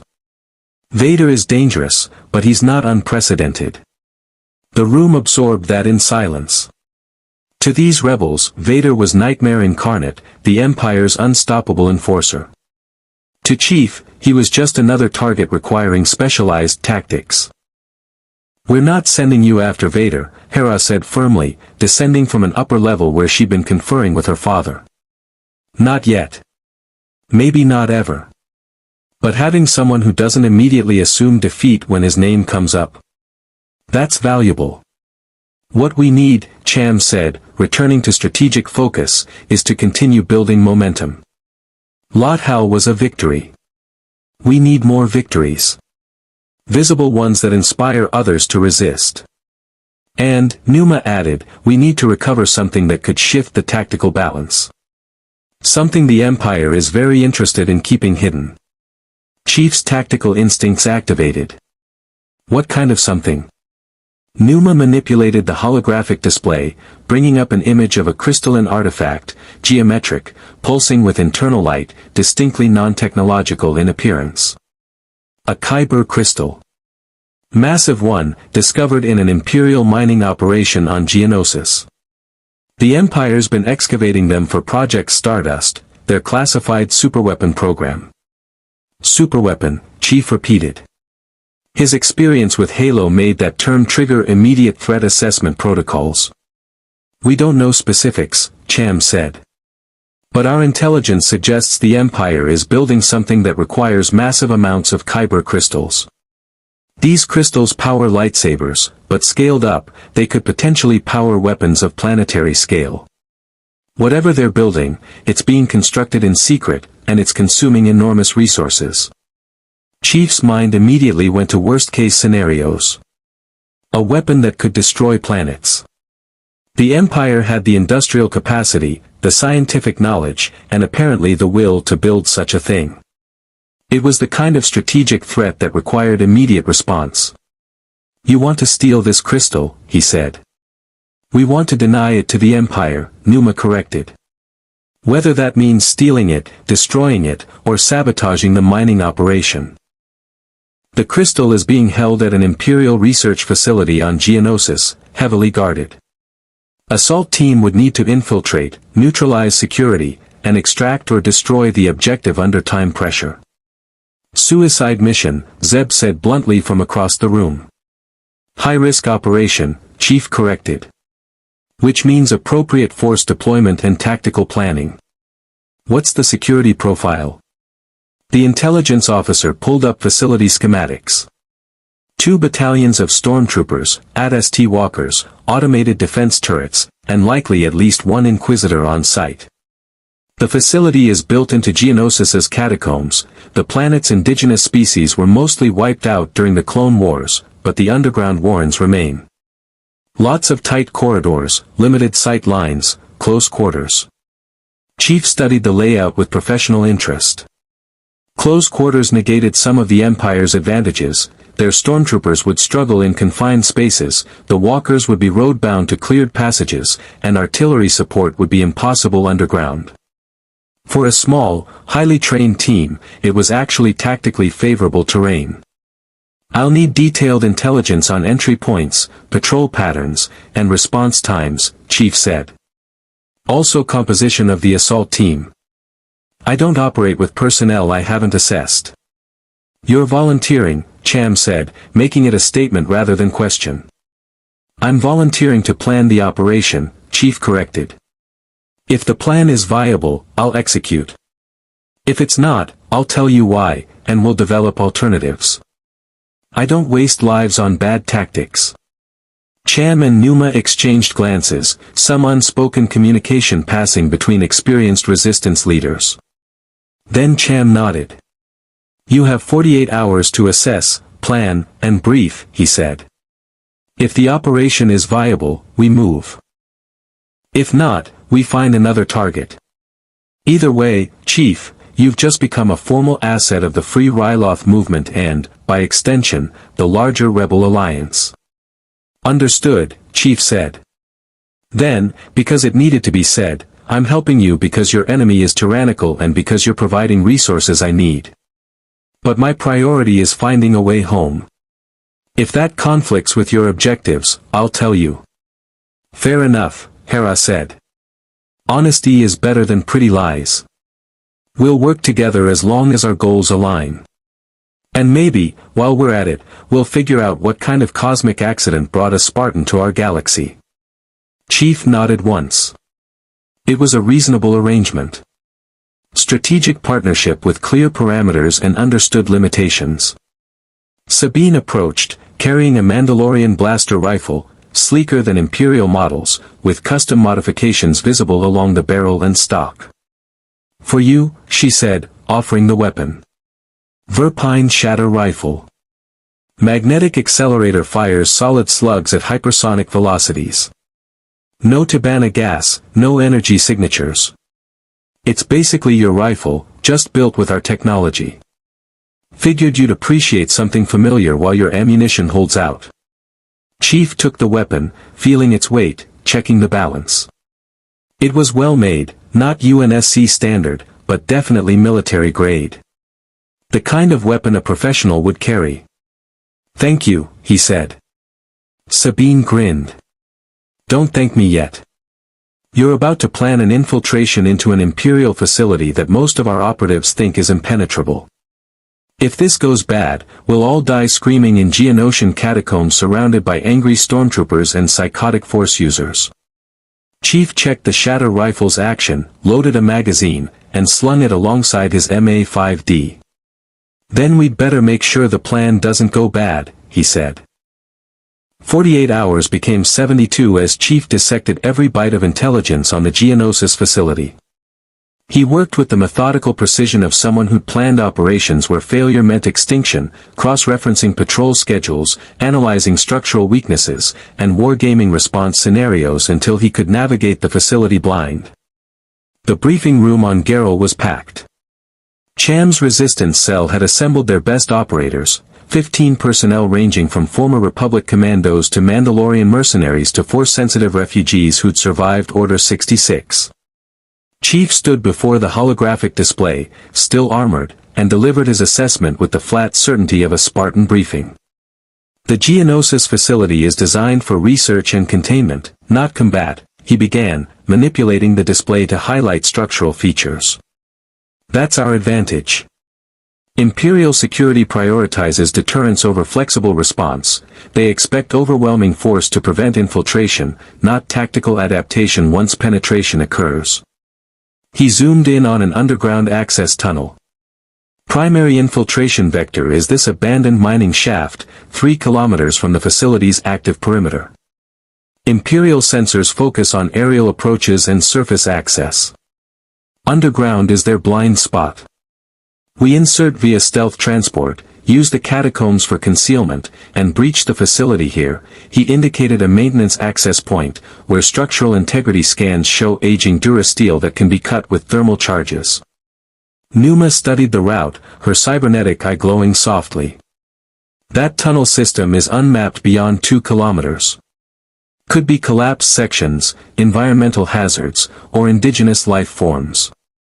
Geonosis's insectoid population wasn't completely exterminated.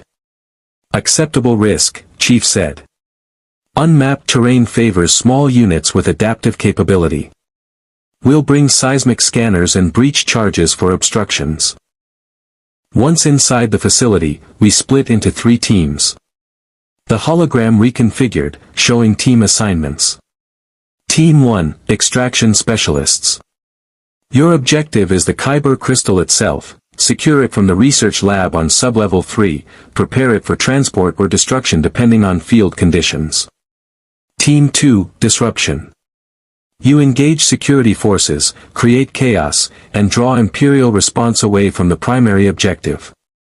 Team 3, Overwatch and Extraction. Secure our egress route and maintain communication with surface assets. "And you?" Cham asked. "I'm Team 2, Chief said. Along with anyone capable of sustained combat against superior numbers in close quarters. Our job is to be so threatening that Imperial forces focus on us instead of the extraction team."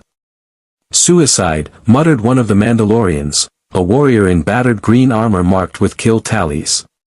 "Calculated risk," Chief corrected. "I've reviewed engagement footage of Imperial forces in confined spaces. They're trained for suppression and overwhelming firepower, not adaptive close-quarters combat. We exploit that. Use the catacomb geography to force them into kill zones, bottleneck their numbers, and prevent them from leveraging their numerical superiority. Sabine stepped forward, her tactical mind clearly engaging with the plan. You're treating the facility like a funnel. Let them pour in, but control where they go. We set charges here, here, and here. She marked structural points, and collapse corridors behind us. Imperial reinforcements can't reach us if the tunnels don't exist anymore. Exactly, Chief confirmed. We control the battlefield by reshaping it. Every collapsed corridor is one less avenue of approach. Every sealed bulkhead is one less threat vector. By the time Imperial Command realizes what's happening, Team 1 is already extracting with the objective. A human woman in pilot's gear raised her hand. Chief had learned she was Hera's co-pilot, call sign Gold Leader. What about air support? Imperial doctrine calls for TIE bomber strikes on rebel positions. Those catacombs won't protect us from orbital bombardment. Which is why we have 40 minutes from breach to extraction, Chief said, pulling up a timeline. Imperial response time from nearest garrison is 22 minutes. Orbital assets can't risk bombardment while their research facility and personnel are in the impact zone. They'll prioritize ground assault first. That gives us a window. Narrow, but exploitable. You've planned for everything, Cham observed. Equipment failure? Unexpected Inquisitor presence? The crystal being too large to extract? Equipment redundancy is built into loadout specifications, Chief replied. We bring redundant demo charges, backup communication systems, and medical supplies for combat casualties. If an Inquisitor is present, I engage them personally while Team 1 extracts. Force users are high-value targets but single operators. Isolate them from support, and they become manageable threats. As for the crystal, he brought up specifications. If it's too large for physical extraction, we destroy it in place with concentrated thermal charges. Mission success is denying the asset to the Empire, not necessarily recovering it. The room absorbed his planning with mixed reactions. The veterans recognized professional military methodology. The younger operatives looked somewhere between impressed and terrified. I have one question, said a Togruta male whose montrals were marked with Jedi symbols. Chief had learned he was Ahsoka Tano's former contact, a Force-sensitive who'd survived by hiding his abilities. You're planning to engage an Inquisitor alone if necessary. Do you understand what you'd be facing? A Force user trained in lightsaber combat with telekinetic abilities and probable precognitive awareness, Chief said. I've reviewed all available engagement footage.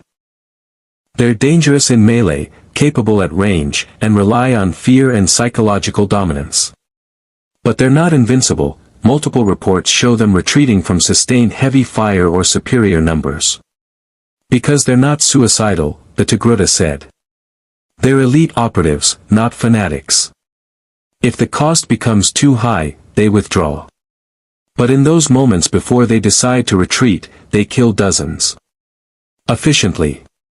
Then I'll need to make the cost high very quickly, Chief said with the flat pragmatism of someone who'd made similar calculations against Covenant zealots. Ezra, sitting near the back, spoke up. I want to be on Team 2. With Chief. Absolutely not, Hera said immediately. Why not? I can fight. I've been training with my blaster for months, and Cannon's been teaching me. Ezra stopped, realizing he'd said something he shouldn't have. The room went very quiet. Cannon. That name had come up in whispered conversations Chief had overheard but never directly addressed. Canon Jarrus, Numa said slowly, is a Jedi survivor who's been hiding on Lothal. And if Ezra's training with him, that means. I'm Force-sensitive, Ezra finished, lifting his chin defiantly. I can sense things. Move objects. Canon says I have potential. That I could be trained properly if we weren't, being hunted by the Empire. Cham looked at his daughter.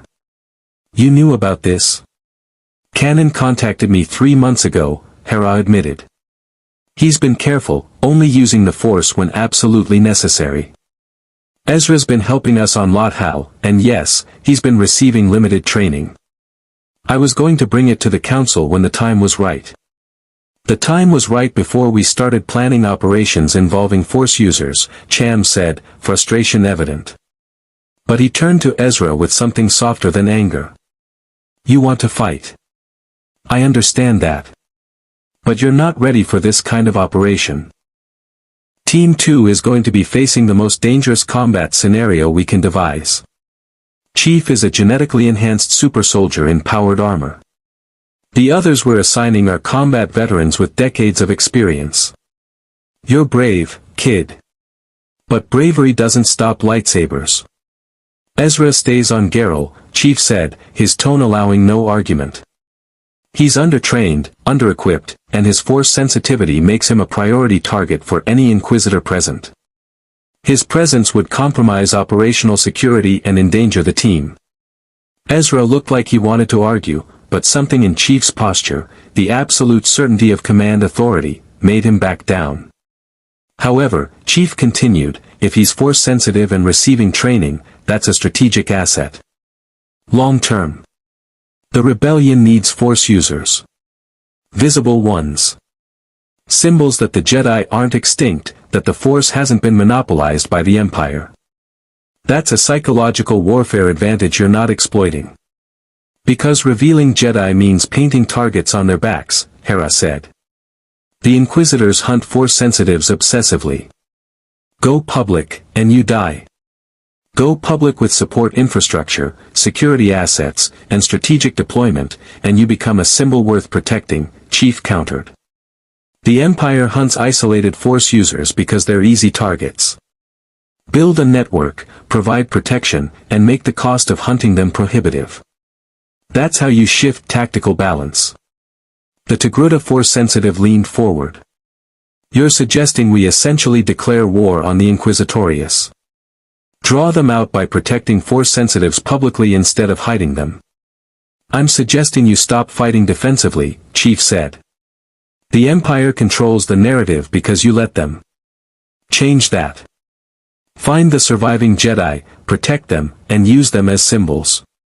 Force the Empire to commit resources to hunting them, resources that aren't being used to suppress rebellions or garrison systems. Numa was nodding slowly. It's aggressive. Dangerous. But it has strategic logic. The Empire's stretched thin. Force them to prioritize Jedi hunting over occupation enforcement, and systems might have breathing room to openly resist. This is a discussion for later, Cham said, pulling focus back to immediate operations. Chief, your plan for Geonosis is solid. Risky, but solid. I'm authorizing the operation. Team assignments go out in 2 hours. Departure is tomorrow at 0600 local time. He looked at Chief directly. You'll be Team 2 leader. The personnel assigned to you are experienced, but they've never worked with you in combat. Can you command them effectively? I don't command, Chief said. I lead. There's a difference. If they follow my tactical decisions and trust my combat assessments, we'll accomplish the mission. If they don't, people die. It's that simple. One of the Mandalorians, the one in green armor, stood. I'm assigned to Team 2. Jai Kell, former Imperial Academy cadet, current Mandalorian contractor. I fought alongside cells across 3 sectors. He looked at Chief without hostility but without deference either. I don't take orders from unknowns. Prove you're worth following, and I'll follow. Otherwise, I trust my own judgment. Fair, Chief said. He understood warrior cultures. The Sanghaili had operated on similar honor-based hierarchies. Combat will prove capability. Until then, review the operational plan and identify weaknesses I've missed. Good soldiers question tactics that might get them killed. Jai Kell nodded slowly, respect entering his posture. You talk like a Mandalorian. I talk like someone who's survived 30 years of warfare against impossible odds, Chief corrected. The principles are universal. The briefing continued for another hour, equipment checks, communication protocols, contingency plans for a dozen possible scenarios. Chief answered every question with the same methodical precision, never guessing, never assuming. If he didn't know something, he said so and assigned someone to find the answer. By the time the briefing ended, the assembled operatives moved with the focused energy of soldiers preparing for combat. Not confident, but professional. Ready. Hera found Chief later, in the armory where he was conducting final checks on his weapons. The MA-5D was down to 3 magazines now. The Verpine Shatter rifle Sabine had provided was loaded and zeroed, its magnetic accelerator functioning perfectly. "You're good at this," Hera said without preamble. "Planning operations. Leading soldiers. It's more than just tactics, you understand people. How to motivate them without manipulation." "I understand soldiers," Chief corrected, checking the plasma grenades he'd salvaged from Lothow. "I don't pretend to understand civilians or politicians. But people who fight. I know how they think. What they need to hear. What they need to see demonstrated before they'll trust you with their lives. How many operations have you led?" Chief paused, accessing memory files that stretched back decades. 209 as primary operator. 63 as team lead. Dozens more as part of Spartan fire teams under other commanders. Not all were successful. Some ended with casualties I couldn't prevent. Do you remember them? The ones you lost? Every single one. Chief's voice was flat, but something underneath suggested the weight of those memories. James. Sam. Dozens of Spartans who died fighting the Covenant. Thousands of Marines and ODSTs who followed my orders into combat zones where not everyone made it out. I remember their names. Their service numbers. How they died. Hera was quiet for a moment. And you keep fighting anyway. Because stopping doesn't bring them back. But winning justifies their sacrifice. Chief locked a magazine into the Shatter rifle with mechanical precision.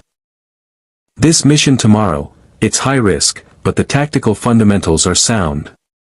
If everyone executes their role, we'll succeed.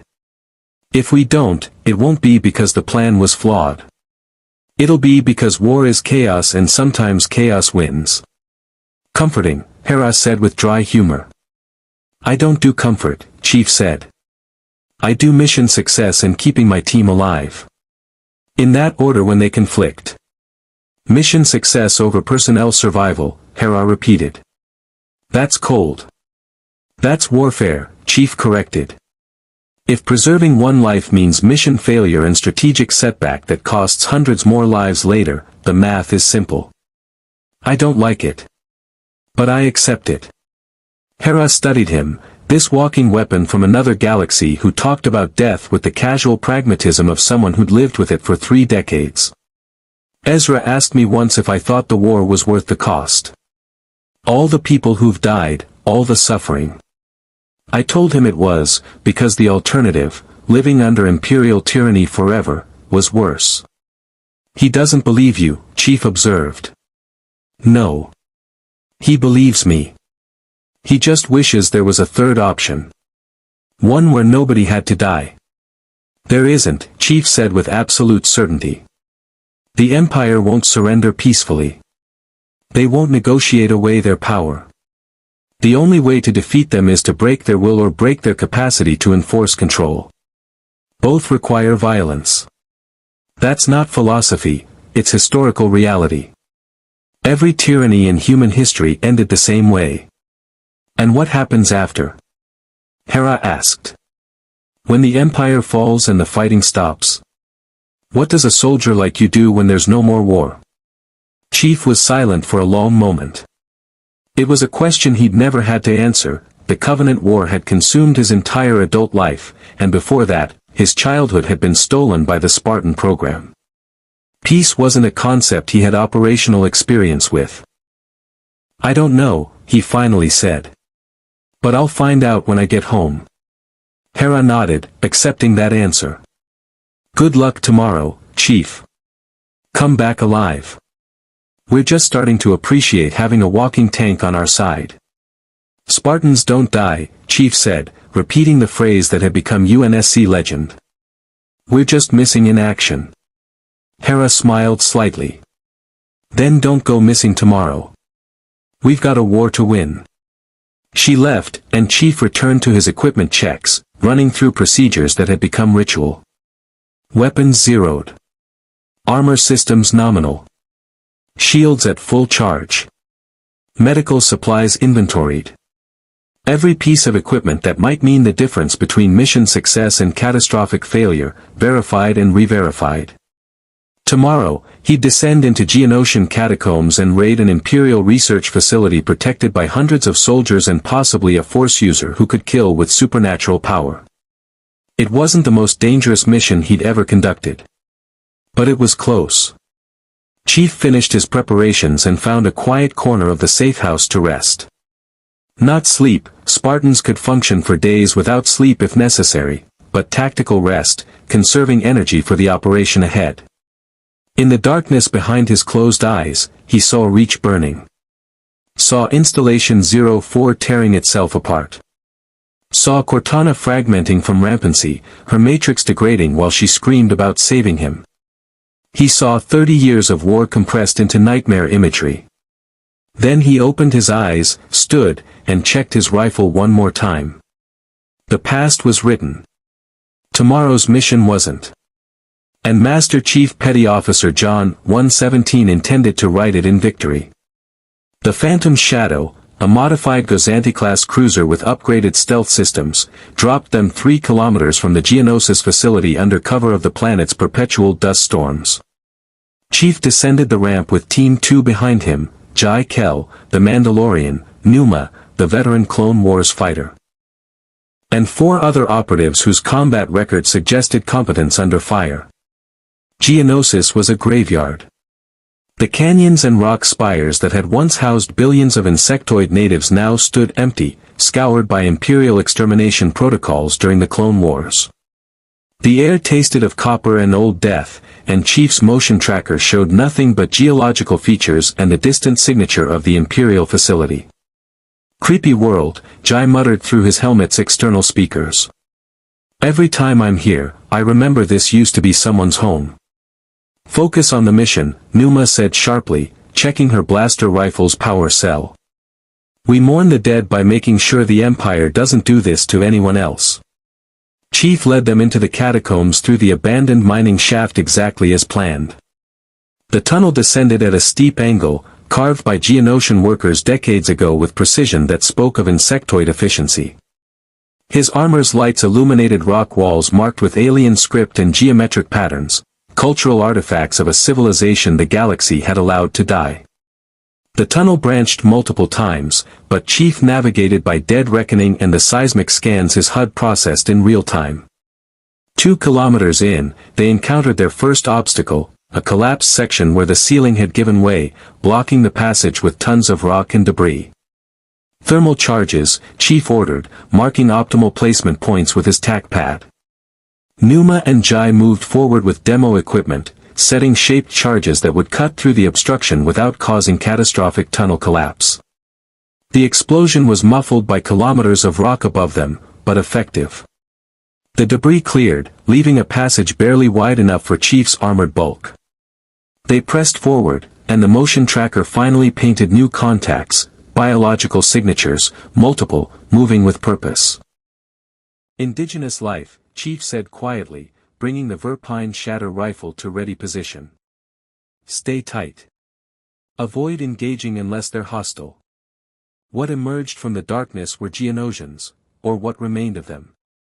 Twisted, starved creatures that had survived the extermination by retreating into the deepest catacombs. Their wings were tattered, their exoskeletons marked with radiation burns and chemical scarring. They clicked and hissed in their native language, and Chief's translation software managed only fragments. Intruders, Deathbringers, leave. They're warning us, Numa translated, her cybernetic implants apparently including language protocols. Telling us to leave before the metal ones find us. They mean the Empire. We're not here for them, Chief said, addressing the Geonosians even though he doubted they'd understand basic. We're here for the metal ones. The ones who destroyed your world. The lead Geonosian tilted its head, compound eyes reflecting Chief's armor lights. It chittered something complex, and Numa inhaled sharply. It says, the metal ones dug deep. Took the crystals that sing. Now the world screams. She looked at Chief. I think they're talking about the Kyber crystal. The Geonosians are force-sensitive enough to feel it. Chief made a decision. Tell them we're taking the crystals back. Stopping the metal ones from using them. Numa translated, and the Geonosians conferred in rapid clicks and whistles. Then the leader gestured with a thin, clawed hand, follow. They're offering to guide us, Numa said, surprise evident. Through passages the Empire doesn't know about. Could be a trap, Jai said, his Mandalorian instincts mistrusting the suddenly helpful natives. Could be an advantage, Chief countered. Local knowledge trumps intelligence reports. We follow, but stay alert. The Geonosians led them through passages that weren't on any Imperial survey, narrow tunnels that required Chief to turn sideways, squeeze through gaps that scraped his armor, and climb vertical shafts using handholds carved for insectoid physiology. It was claustrophobic, difficult, and absolutely invisible to Imperial sensors. They emerged in a natural cavern less than 200 meters from the facility's sublevel 3, exactly where Team 1 would be making their assault on the research lab. The Geonosians chittered urgently, pointing at a sealed blast door that represented the facility's emergency access. They're leaving, Numa reported as the creatures retreated into darkness. Said we're on our own from here. But they'll remember we tried to stop the metal ones. Chief nodded acknowledgement toward the vanishing Geonosians, then turned to his team. Stack up. Jai, you're on point for the breach. Numa, cover our 6. Everyone else, establish interlocking fields of fire once we're through. Rules of engagement, suppress and eliminate Imperial forces, avoid collateral damage to the facility's structural supports until Team 1 confirms objective secured. Understood, they replied in near unison, the response of professional soldiers. Chief planted the thermal charge on the blast door while Jai prepped stun grenades. The charge's timer counted down, 3, 2, 1, and the door blew inward in a shower of molten durasteel and superheated air. They moved. The corridor beyond was stark Imperial design, white walls, harsh lighting, surveillance cameras that immediately swiveled toward the breach. Chief put 3 rounds through the nearest camera, and alarms began screaming throughout the facility. All teams, we are loud, Chief transmitted on the tactical net. Repeat, we are loud. Team 1, execute primary objective. Team 3, prepare for rapid extraction. Stormtroopers appeared at the far end of the corridor, a full squad in standard formation, blaster rifles tracking toward the intrusion. Chief didn't give them time to establish fire superiority. He launched forward at speeds the troopers' training hadn't prepared them for, closing 30 meters in seconds while his team provided covering fire. The first trooper died to a rifle but that caved in his helmet. The second took 3-round centermass from the Shatter rifle at point-blank range, the hypersonic slugs punching through plastoid armor like it was tissue paper. Chief grabbed the third trooper's rifle, crushed it, and used the soldier as a shield while Numa and Jai eliminated the remaining squad members with professional efficiency. Contact forward, someone shouted over Imperial Communications. Chief was monitoring through hacked frequencies. Unknown hostiles, heavy weapons, there. Chief tossed a plasma grenade around the corner where reinforcements were gathering. The Covenant technology performed exactly as designed, detonating in a sphere of superheated plasma that turned the corridor into an inferno. The screaming stopped quickly. Move up, Chief ordered, and Team 2 advanced through the facility like a surgical strike, engaging Imperial forces with overwhelming violence and tactical precision. The facility's security responded exactly as Chief had predicted, battalion-strength forces converging on their position, attempting to use numbers to overwhelm the intruders. But the corridors were narrow, the sight lines limited, and Chief had spent 30 years perfecting close-quarters combat against enemies who outnumbered humanity millions to one. An AT-ST walker, smaller cousin to the AT-DP, appeared at a junction, its head-mounted cannons tracking toward them. Chief rolled under the first salvo, came up beside the walker's legs, and planted his last plasma grenade on the knee joint. The explosion severed the actuator, and the walker collapsed sideways, blocking the corridor and buying them precious seconds. Team 1 to all units, crackled over the comm, objective located. Crystal is larger than estimated, we're rigging demo charges for destruction in place. Need 5 minutes. Copy, Chief replied, putting controlled bursts into advancing stormtroopers. Team 2 will hold position. Team 3, status. Extraction route secured, Hera's voice came through. But I'm picking up a new signature inbound to your position. Fast moving, not reading as Imperial Standard. Could be.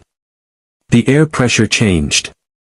Chief's Spartan instincts screamed danger a half-second before his motion tracker painted a new contact moving at impossible speeds.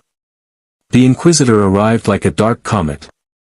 She was Twi'lek, skin pale as death, eyes burning yellow with Sith corruption. Her double-bladed lightsaber ignited with a sound like screaming souls, crimson blades that spun in her hands as she carved through 2 of Chief's team members before anyone could react. Scatter. Chief ordered, already moving, already adapting to this new threat parameter. The Inquisitor was fast. Faster than any human, enhanced by the Force into something that blurred the line between biology and supernatural. She deflected blaster bolts with casual precision, her lightsaber a wheel of red death, and she smiled as she advanced on the surviving team members. Jedi, she called out in accented basic, her voice mocking. No. Not Jedi. You feel wrong. Absent. Empty where the Force should be. Her yellow eyes locked onto Chief. What are you, warrior? You move like a Force user, but you are void. Hollow. A nothing wrapped in metal. Chief didn't bother responding. He fired. The Verpine Shatter Rifle's hypersonic slugs weren't energy. They were solid projectiles moving faster than sound. The Inquisitor's lightsaber couldn't deflect them the way it did blaster bolts. She had to dodge, using Force-enhanced reflexes to avoid the incoming fire, and that split second of defensive action was all Chief needed. He closed the distance while she was evading, discarded the rifle, and activated the energy sword he'd been carrying since Lothal, a Covenant weapon seized from a dead elite decades ago, its plasma blade still functional through years of careful maintenance. The Inquisitor's eyes widened. Impossible. Chief struck with Spartan speed and 30 years of melee combat experience. The energy sword met her lightsaber in a clash of superheated plasma that lit the corridor like a star. She was skilled, her Form 7 technique aggressive and precise, but Chief wasn't fighting her like a Jedi would. He fought like someone who'd killed Sanghaili zealots in hand-to-hand combat. No elegance. No form. Just brutal, overwhelming aggression that gave her no time to leverage her Force abilities. He used his armor's mass as a weapon, shoulder-checking her into walls, forcing her to defend against physical attacks her lightsaber training hadn't emphasized. When she tried to force-push him, his armor's mass and magnetic boots kept him anchored, and he used her momentary surprise to score a shallow cut across her shoulder. "You're not Jedi," she hissed, pain and confusion in her voice. "What are you?" "Spartan," Chief replied, and drove forward again. They dueled through the corridor, plasma blades casting crimson and blue light, Force energy crackling against MJOLNIR shielding, and Chief's enhanced reflexes matching her supernatural speed through sheer combat experience. She was powerful. Dangerous. But she'd been trained to fight Jedi, Force users who fought with specific techniques and philosophy. Chief fought to win, using every dirty tactic and psychological edge 30 years of warfare had taught him. When she committed to a high strike, he swept her legs with a kick that would have shattered human bones. When she tried to recover with a Force-augmented leap, he threw a fragmentation grenade that detonated mid-air and forced her to deflect shrapnel instead of pressing her attack. And when she finally made a mistake, overextending on a thrust meant to skewer him, he grabbed her wrist with armored fingers, crushed the bones, and slammed the energy sword through her chest. The Inquisitor's yellow eyes faded to their natural blue in the moment before death, and she whispered something that might have been, "Thank you," before collapsing. Chief deactivated the energy sword, recovered his shatter rifle, and keyed the comm. Inquisitor neutralized. Team 2 has sustained casualties. Team 1, status. Charges set, came the reply. Crystal rigged for thermal destruction. We're moving to extraction now. Copy. Team 2 withdrawing to Rally Point Alpha. All teams, exfil in 3 minutes. What remained of Team 2, Chief, Numa, Jai, and one other operative, fell back through the facility, laying demolition charges on support structures as they went. Behind them, the sounds of Imperial reinforcements grew louder, but they'd bought enough time. The crystal detonated first, a flash of light that resonated through the force so strongly that even Chief felt something, some fundamental wrongness as the massive Kyber crystal fractured and its energy dissipated. Then Sabine's structural charges blew, and entire sections of the facility began collapsing. They emerged into the Geonosian catacombs just as the ceiling behind them gave way, sealing the Imperial facility under tons of rock and dust. The Phantom's shadow waited in the dust storm, ramp extended, and they piled aboard as stormtroopers emerged from secondary access tunnels, firing desperately. Go!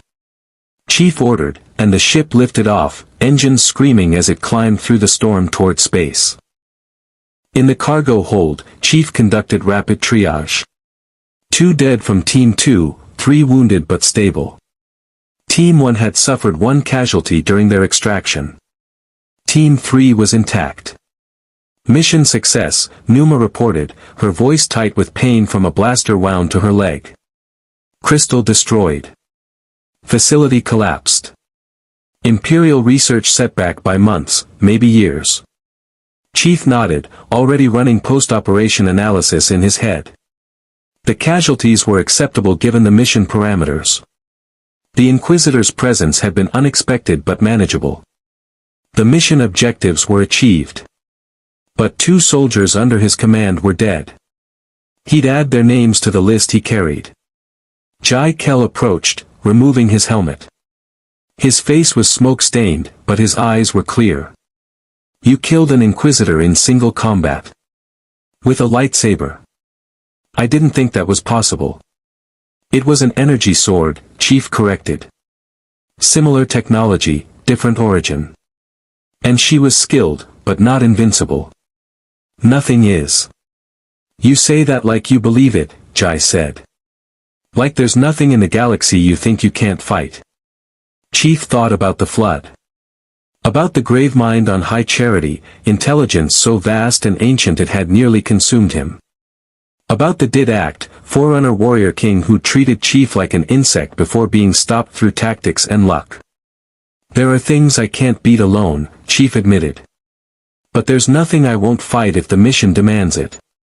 Jai nodded slowly, respect evident. You know what? I believe you.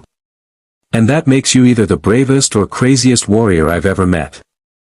Possibly both. Chief didn't respond. He moved to where the dead were being prepared for transport, their bodies wrapped in thermal blankets until they could be given proper honors. He'd killed an Inquisitor. Destroyed an Imperial research facility. Dealt a significant blow to whatever project Stardust was building. But the Empire had thousands of facilities. Dozens of Inquisitors.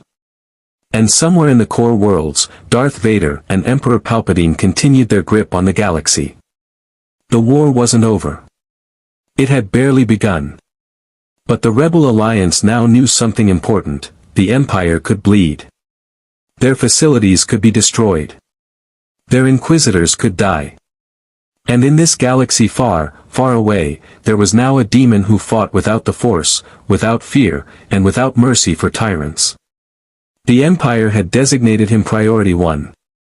Soon, they'd wish they'd made it Priority 0. The success on Geonosis rippled across the Rebel Alliance's scattered networks like a subspace shockwave.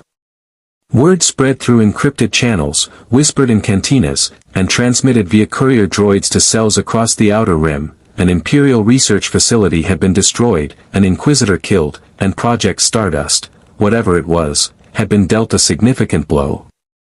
And at the center of every report was the same figure, a warrior in green armor who fought like nothing the galaxy had ever seen.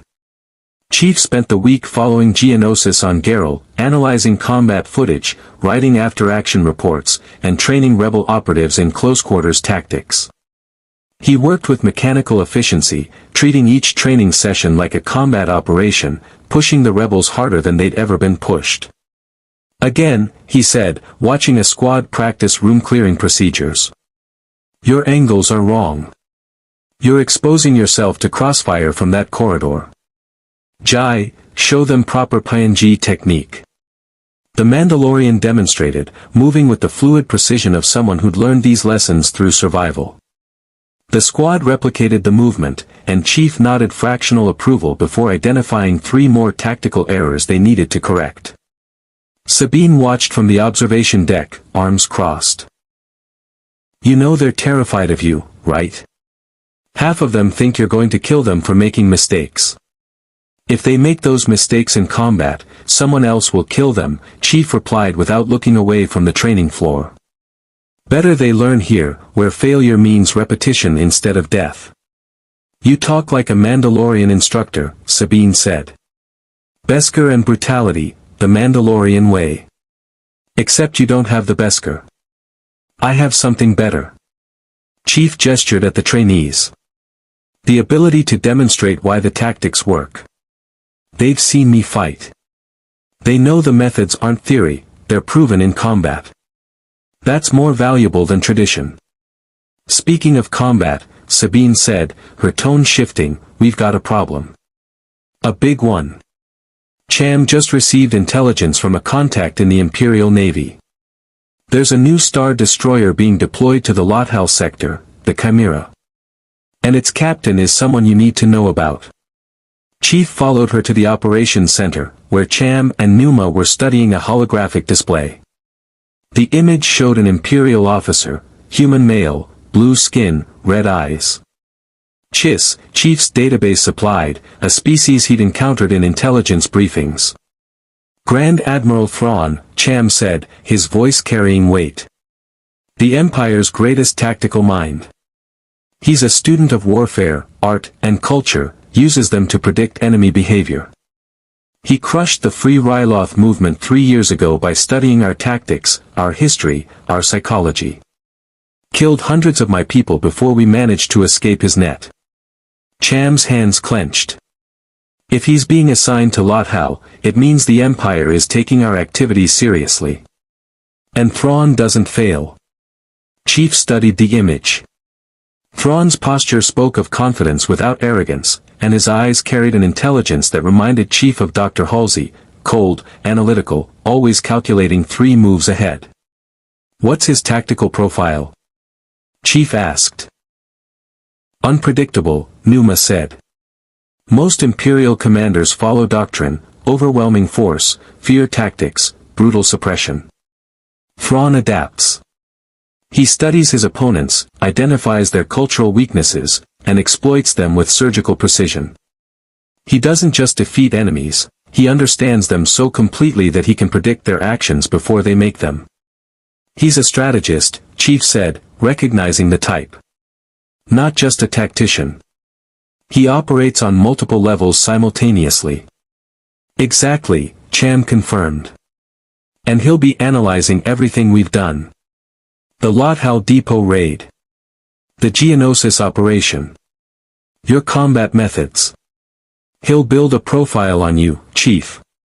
On how you think, how you fight, and how to counter you. Chief absorbed that. The Covenant had produced strategic minds, prophets who orchestrated campaigns across dozens of star systems, shipmasters who adapted to UNSC tactics.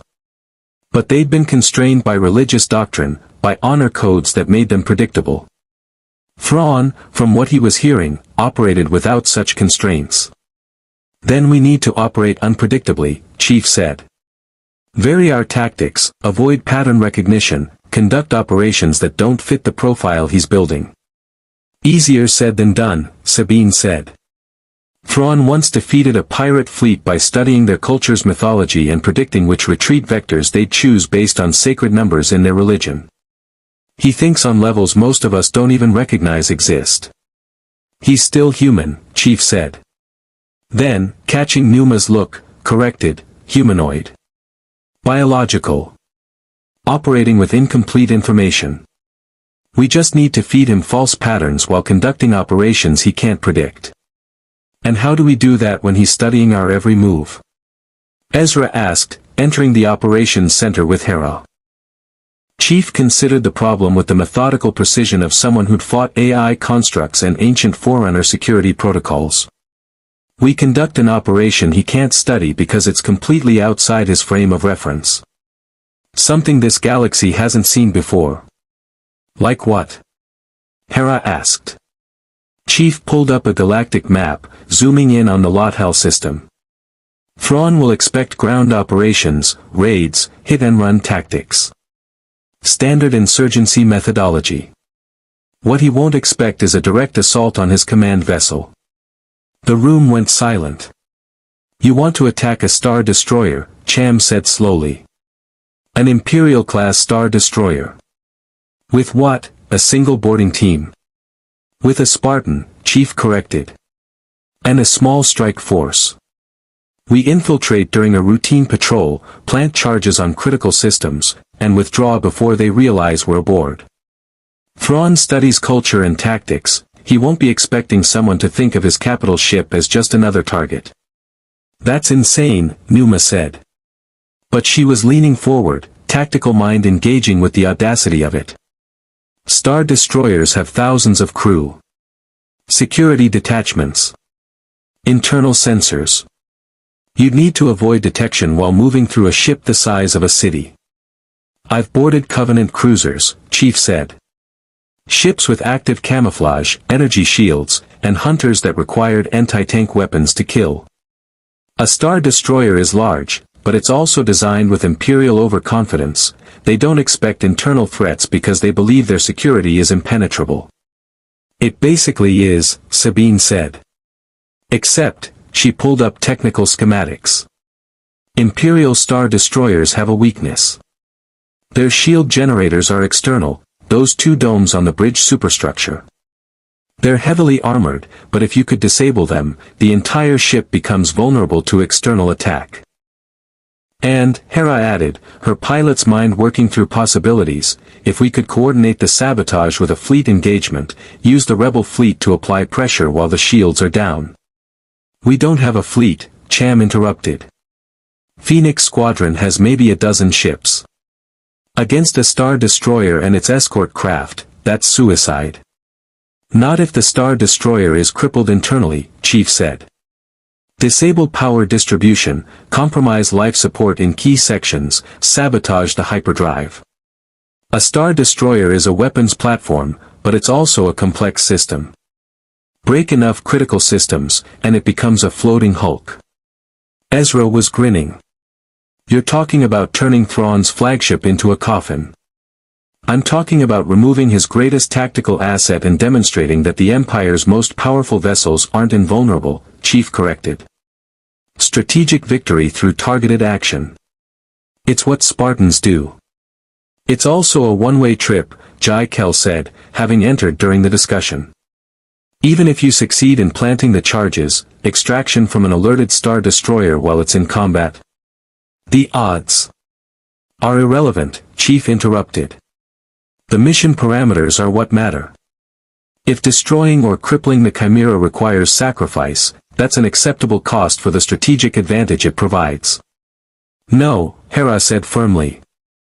We don't do suicide missions. We're not the Empire, we don't throw lives away for symbolic victories. It's not symbolic, Chief said. Thrawn is their greatest tactical mind.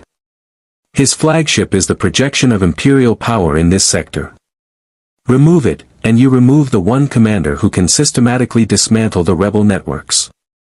That's not symbolic, that's strategic necessity. The argument continued for an hour, positions hardening, until Cham finally called for a vote among the cell leaders. The result was split, but ultimately, the operation was authorized with one critical modification.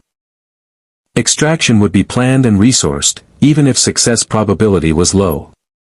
Chief accepted the compromise. He'd learned long ago that perfect solutions rarely existed in warfare. You took what tactical advantages you could and adapted to constraints. The planning phase took 3 days. Chief worked with Sabine on demolitions placement, with Hera on insertion and extraction vectors, and with Jai on combat protocols for the strike team. They war-gamed dozens of scenarios, identified failure points, and developed contingencies for every variable they could predict. On the 3rd day, new intelligence arrived that changed everything. The Chimera is departing Lothal, the intelligence officer reported. Thrawn received orders to investigate an incident in the Adelon system, reports of rebel fleet activity. He's taking a battle group, the Chimera, 2 light cruisers, and a fighter screen. That's our window, Chief said immediately. His attention is divided. He's focused on external threats, not internal security.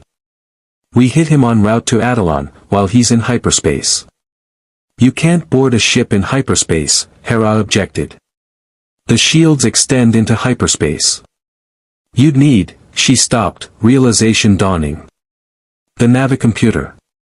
If we could hack into the Chimera's systems remotely, force them to drop out of hyperspace at specific coordinates. Where we're waiting with a boarding shuttle, Sabine finished. It's brilliant. And completely insane. Can it be done? Chief asked. The hack? Maybe, Sabine said. I'd need access to Imperial encryption protocols, a slicing droid with serious processing power, and about 12 kinds of luck. But maybe. Then we do it, Cham decided. Coordinate with Phoenix Squadron. Tell them we need fleet support at the interdiction point. If we're going to do this, we do it with overwhelming force once that Star Destroyer is vulnerable. The operation came together with the desperate energy of soldiers who knew they were attempting something that would either change the war or get them all killed. Chief stood in the Ghost's cargo hold while Sabine worked on her slicing equipment and Chopper the astromech interfaced with Imperial data network stolen from the Geonosis operation. The plan was elegant in its audacity: force the Chimera out of hyperspace, board during the confusion, sabotage critical systems, and withdraw before Thrawn could organize a proper response. You know this is crazy, right? Ezra said, approaching Chief. The kid had been unusually quiet since the Geonosis operation, processing everything he'd seen. I've conducted operations with worse odds, Chief replied, checking his weapons. The MA-5D was down to 2 magazines now. He'd been conserving ammunition, knowing each round might be critical. The Verpine Shatter rifle was loaded and ready. The energy sword was charged. But you always come back, Ezra said. Right? Spartans don't die, they're just missing in action. You said that. It's what we tell ourselves, Chief said quietly. It's what command tells the families. But Spartans die, Ezra. I've watched them fall. The motto isn't about invincibility, it's about remembering them. About refusing to accept that their sacrifice was meaningless. Ezra absorbed that, then asked the question he'd clearly been building toward. When you fight, when you kill people, do you feel anything? Chief was silent for a moment. It was the kind of question psychologists asked, trying to assess whether Spartans retained enough humanity to function in civilized society. The kind of question that assumed feeling was required for morality. I feel responsible, Chief finally said. Every enemy soldier I kill is someone's son, someone's brother, someone who made choices that led them to stand between me and mission completion. I don't enjoy it. I don't hate them. But I feel the weight of it, the knowledge that my actions end lives. That weight is what keeps me human. Canon says the same thing, Ezra said softly. About being a Jedi. That feeling the Force means feeling all life, including the lives you take. He says it's supposed to hurt, or you become like the Sith. Your mentor is wise, Chief said. Hold on to that. The day killing stops bothering you is the day you become the thing you're fighting against. Sabine's voice crackled over the comm, we're ready. Chopper's got the slice protocols loaded. Chief, Jai, Numa, you're up. This is happening. Chief sealed his helmet, felt the familiar hiss of pressure seals engaging, and moved toward the boarding shuttle. Behind him, Hera called out, come back alive, Chief. That's an order. I'll do my best, Chief replied, knowing that in warfare, best was sometimes not enough. The shuttle launched, micro-jumped to the interdiction coordinates, and waited. On Chief's HUD, he watched Phoenix Squadron's fleet arrive, dozen ships that looked impossibly small against the void of space. Commander Sato's command ship, the Phoenix Home, took position at the center of the formation. Then space twisted, and the Chimera dropped out of hyperspace. The Star Destroyer emerged like a predator, its wedge-shaped hull bristling with weapons. For a moment, there was perfect stillness, the Imperial vessel assessing this unexpected situation, Phoenix Squadron prepared for combat, and one boarding shuttle accelerating toward the giant warship's hull with suicidal determination. All batteries, fire. Commander Sato ordered, and the battle began. Chief's shuttle screamed through turbolaser fire, shields flaring under glancing hits, while Hera's piloting kept them alive through impossible maneuvers. They slammed into the Chimera's hull near the shield generator dome, mag-locked, and Chief burned through the outer armor with thermal charges.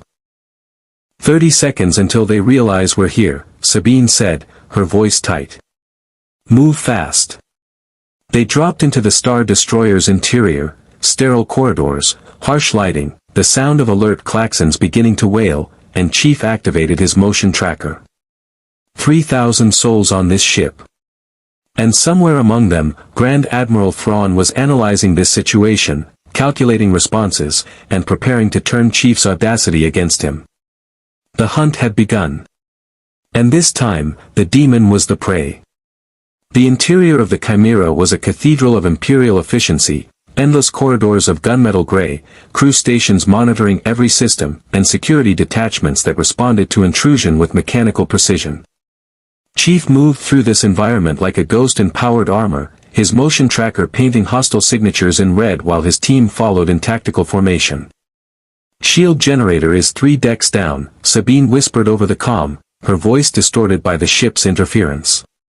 But we've got company, full security detachment moving to intercept. Chief raised a fist, hold position. On his HUD, 20 contacts converged from multiple corridors, moving with coordination that spoke of training beyond standard stormtrooper doctrine. These were ship security, Imperial Navy troopers who specialized in boarding actions and internal threats. Jai, take left corridor. Numa, suppressing fire on my mark. Sabine, prep charges for the blast door ahead. Chief's orders were clipped, efficient. No wasted words when seconds mattered. The security forces appeared exactly when his tactical computer predicted, emerging from intersections with blaster rifles already tracking targets. Chief didn't give them the chance to establish fire superiority. He activated the energy sword, the blue plasma blade casting harsh light across white armor, and charged. The MJOLNIR armor turned him into a battering ram, half a ton of Spartan and powered assault system moving at speeds that violated human reaction times. The first 3 troopers went down before they could fire, victims of precision strikes that exploited gaps in their armor. The rest scattered, seeking cover, and Numa's covering fire caught them in crossfire that turned tactical doctrine into a fatal mistake. Moving. Chief called, and they advanced through the carnage, Sabine sealing blast doors behind them with plasma torches, buying precious seconds. The shield generator room was a massive chamber dominated by the cylindrical power core that projected the Star Destroyer's defensive screens. Technicians in gray uniforms scrambled for emergency panels, but Chief's team secured the room with brutal efficiency. Plant the charges, Chief ordered, covering the entrance while Sabine went to work. The Mandalorian demo expert moved with practiced speed, placing shaped thermal explosives at structural weak points identified in their planning sessions. 30 seconds per charge, 4 charges total. We need 2 minutes. They didn't have 2 minutes. The blast door at the far end of the chamber exploded inward, not from thermal charges, but from something far more violent. The Force. And through the smoking wreckage stepped a figure that made Chief's threat assessment protocols scream warnings. Not Thrawn. Thrawn commanded from the bridge, analyzing battles from strategic distance. This was something worse. The figure wore black robes marked with red Sith symbols, carried a double-bladed lightsaber that burned crimson, and moved with predatory grace that suggested extensive combat experience. Another Inquisitor, but this one felt different. Older. More dangerous. The fifth brother sends his regards from whatever hell you sent him to, the Inquisitor said, his voice modulated through a mask that resembled a skull. Did you think the Empire would send only one Force user to hunt you, demon? Did you think yourself so insignificant? Chief brought the Verpine Shatter rifle up, but the Inquisitor was already moving, crossing 30 meters in a blur of Force-enhanced speed that turned him into a weapon. The lightsaber carved through the air where Chief's head had been a microsecond earlier, and only Spartan reflexes saved him from decapitation. Sabine, finish the charges. Chief ordered, activating his energy sword and engaging the Inquisitor in close combat. They dueled across the generator room, plasma blades clashing with sounds like thunder, the Force pushing against MJOLNIR shielding in attacks that drained his energy reserves with terrifying speed. This Inquisitor was better than the Twi'lek on Geonosis. More experienced. More vicious. He fought with Form VII's aggressive unpredictability, mixing lightsaber technique with telekinetic strikes that came from angles Chief couldn't predict. A force push sent Chief crashing into a bulkhead, his shields dropping to 15%. The Inquisitor followed up with a leap that should have ended the fight, lightsaber raised for a killing blow, but Chief rolled, came up with the Shatter rifle, and fired 3 rounds at point-blank range. The Inquisitor deflected 2 with his lightsaber, but the third caught him in the shoulder, spinning him around.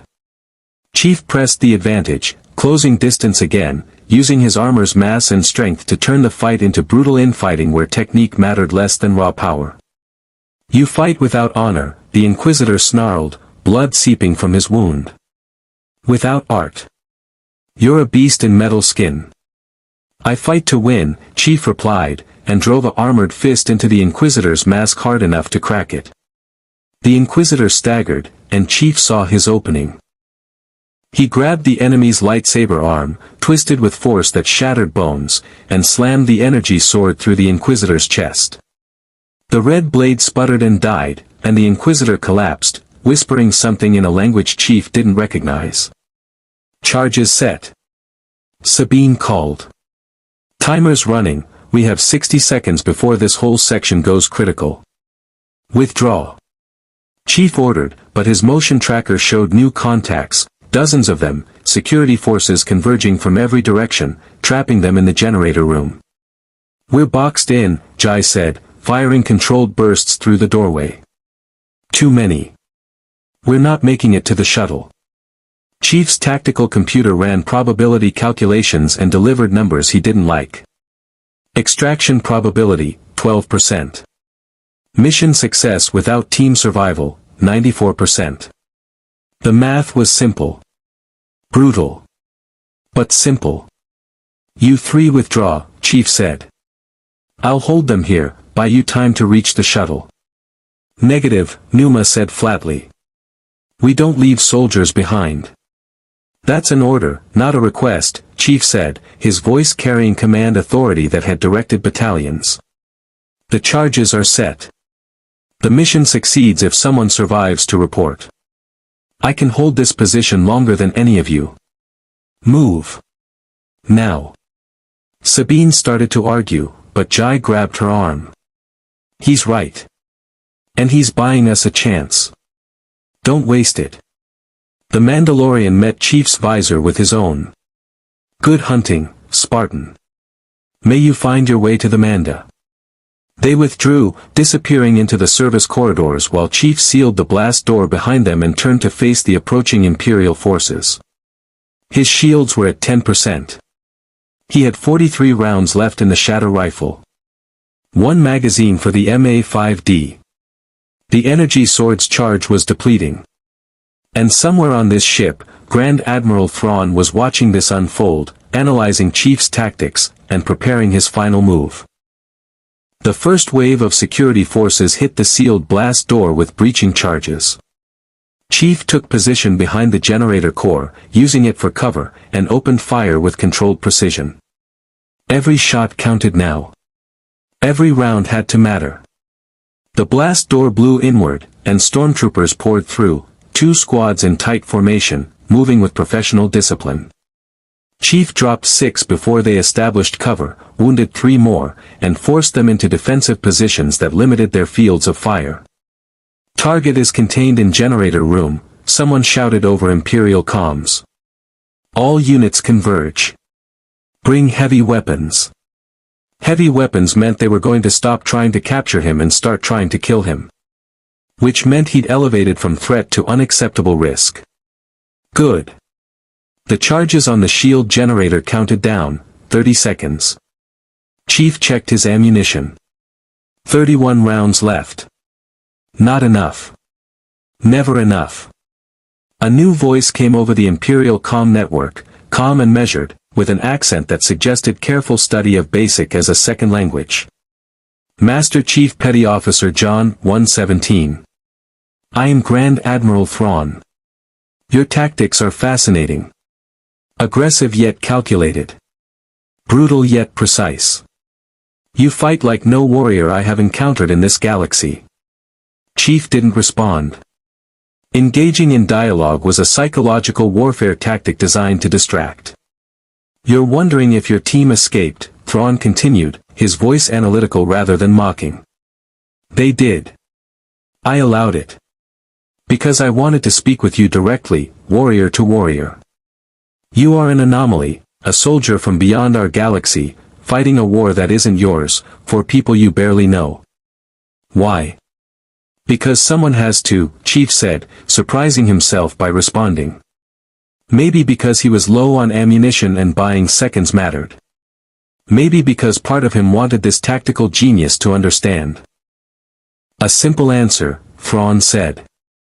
And yet, profoundly revealing. You fight not from ideology or personal gain, but from duty. A soldier's duty to oppose tyranny wherever encountered.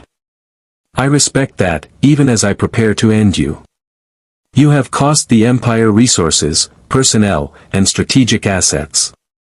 You have demonstrated that our forces are not invincible. That cannot be allowed to continue. The blast doors at both ends of the generator room exploded inward simultaneously, precision breaching that spoke of Thrawn's tactical coordination. Imperial forces poured in from multiple vectors, and Chief knew the mathematics had finally caught up to him. He fired the last rounds in his Shatter rifle, dropped it, pulled the MA-5D and burned through the magazine in controlled bursts that bought seconds. When the rifle clicked empty, he drew the energy sword and prepared to sell his life as expensively as possible. The shield generator's charges reached zero. The explosion was contained, shaped, and devastating. The generator core ruptured, sending electromagnetic pulses cascading through the ship's systems. Lights flickered and died. Gravity stabilizers failed, and Chief felt the stomach-lurching sensation of null-G as the Chimera's artificial gravity cut out. In the darkness and chaos, he moved. Zero-gravity combat was something Spartans trained for extensively, void operations, boarding actions, ship-to-ship engagements in the cold vacuum of space. Chief used the confusion to navigate by memory and motion tracker, pushing off bulkheads toward the hull breach his team had created. Emergency lighting flickered on, red emergency protocols that bathed everything in crimson. Behind him, he could hear Thrawn's voice over the comms, "Calm despite the crisis, all hands, battle stations. Restore primary power. Security teams, track the intruder, he's heading for Section 7. Chief reached the hull breach just as Phoenix Squadron's assault intensified. With the shields down, the rebel fleet hammered the Chimera with everything they had. Turbolaser fire raked across the Star Destroyer's hull, and Chief felt the ship shudder under the impacts. The boarding shuttle was gone, his team had escaped as ordered. Which left Chief alone on a crippled but still operational Star Destroyer, with no extraction plan and an entire Imperial crew hunting him. He'd been in worse situations. Not many. But some. Chief moved through the ship like a ghost, using service corridors and maintenance shafts that the Empire's crew wasn't trained to think about. His armor's power was depleting, running on reserves now, and his shields had been offline since the generator room. But he was alive, mobile, and the mission was accomplished. The Chimera was crippled. Thrawn's greatest asset was damaged. And somewhere out there, Phoenix Squadron was withdrawing, having proven that even Imperial Star Destroyers could bleed. Chief found an emergency escape pod, tiny, designed for single occupants during catastrophic ship failure. He crammed his armored bulk inside, sealed the hatch, and jettisoned into space just as the Chimera's tractor beams came back online. The pod tumbled through the void, buffeted by turbolaser fire and debris from the ongoing battle. Chief's HUD tracked Phoenix Squadron's retreat vector, calculated intercept possibilities, and displayed numbers that weren't encouraging. Then a new signature appeared on sensors, the Ghost, burning hard toward his position, flying through incoming fire with suicidal determination. "Chief, if you're alive in that pod, this is your extraction." Hera's voice was strained but determined. "I'm coming in hot, one pass only, be ready." The Ghost matched velocity with the escape pod, cargo ramp extending, and Chief used the pod's emergency thrusters to line up with the opening. He ejected from the pod, mag boots activated, and grabbed the ramp's edge as the freighter peeled away from the Chimera at velocities that stressed the ship's inertial dampeners. Chief pulled himself into the cargo hold, and Sabine slammed the ramp controls. "Welcome back. We thought you were dead." "Not yet," Chief said, watching through the viewport as the Chimera grew smaller, surrounded by its escort vessels, unable to pursue because its hyperdrive had been sabotaged along with the shields. Phoenix Squadron made the jump to hyperspace, and the Ghost followed, leaving the Imperial battle group behind. In the common area, the team gathered, exhausted, wounded, but alive. Numa had a blaster burn across her ribs. Jai's armor was scorched from near misses. Sabine's hands shook from adrenaline crash. But they'd succeeded. "You killed another Inquisitor," Ezra said, looking at Chief with something between awe and fear.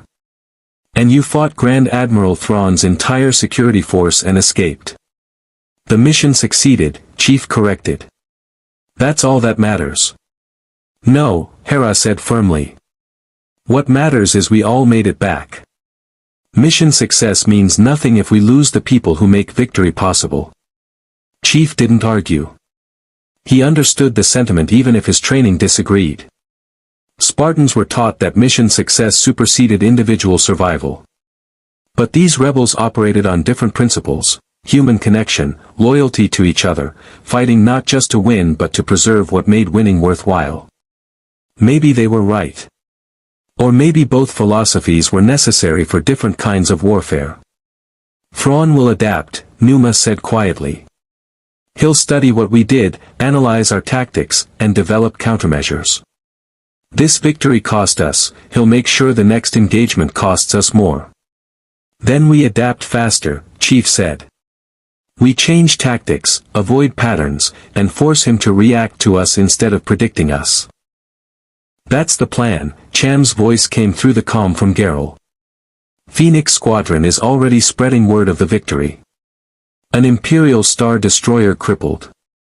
Grand Admiral Thrawn forced to retreat for repairs.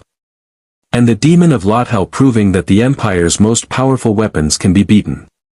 Chief removed his helmet, letting the crew see his face for the first time since they'd met. It was a gesture, trust, solidarity, acknowledgement that they'd earned the right to know the person behind the armor. "My name is John," he said quietly. "Master Chief is a rank. Spartan is what I am. But my name is John." Sabine smiled. Well, John. On behalf of everyone who's ever wanted to punch the Empire in the face, thank you. That was the most beautiful act of destruction I've ever witnessed. It wasn't destruction, Chief said, looking out at the hyperspace tunnel streaming past. It was a message. The Empire isn't invincible. Their ships can be boarded. Their inquisitors can die. And somewhere out there, humanity, or whatever we're calling this alliance, still fights back. He thought about home. About the UNSC, the Covenant War, and whether humanity had survived in his absence. He thought about Cortana, her matrix fragmenting, her last words about saving him. But right now, in this moment, in this galaxy, there was a war to fight and people who needed a soldier who'd spent 30 years learning how to win against impossible odds. The Empire called him Priority 1. The rebels called him the Demon. But John 1:17, last of the Spartan knew what he really was, a weapon pointed at tyranny, forged in desperation, and unwilling to stop until freedom won or he fell. And Spartans didn't die. They were just missing in action. The weeks following the Chimera operation transformed the Rebel Alliance's perception of what was possible. Cell leaders across the Outer Rim studied Chief's tactics, adapted his methods, and began conducting operations with newfound confidence. The Empire's aura of invincibility had been shattered by a warrior from beyond their galaxy, a soldier who fought without the Force, without fear, and without the assumption that defeat was inevitable. Grand Admiral Thrawn withdrew the Chimera for repairs, but his reputation as an unbeatable strategist had suffered its first significant blow. Intelligence reports suggested the Emperor himself had taken notice of the anomalous combatant operating in the Outer Rim territories. Chief continued working with the rebellion, training operatives, planning operations, and searching for any clue about how he'd arrived in this galaxy, and more importantly, how he might return home. Ancient Jedi texts mentioned Force anomalies, tears in spacetime, and legends of travelers from beyond the known galaxy. But answers remained elusive. On Lothal, Imperial forces tightened their grip, hunting for the rebels who'd humiliated them. The people whispered stories of the Demon, a warrior in green armor who appeared from nowhere, struck like lightning, and vanished before the Empire could respond. To some, he was a legend. To others, a symbol that resistance wasn't futile. Ezra continued his training with Canon, developing Force abilities that might one day help rebuild the Jedi Order. Sabine perfected demo techniques inspired by Chief's brutal efficiency. Hera coordinated with Phoenix Squadron on increasingly ambitious operations. And Cham's resistance network grew, emboldened by proof that even the Empire's greatest weapons could be challenged. Master Chief stood on the Ghost's observation deck, watching Lothal's twin suns set through the viewport, and allowed himself a rare moment of reflection. He'd been torn from his galaxy, thrown into a war that wasn't his own, and adopted by rebels who fought with courage that reminded him of the best humanity had to offer. He didn't know if he'd ever find his way home. Didn't know if the Covenant War had ended in humanity's victory or extinction. Didn't know if Cortana had survived, if the UNSC still existed, if Earth still burned beneath alien skies. But he knew this: wherever Spartans found themselves, they fought. They protected.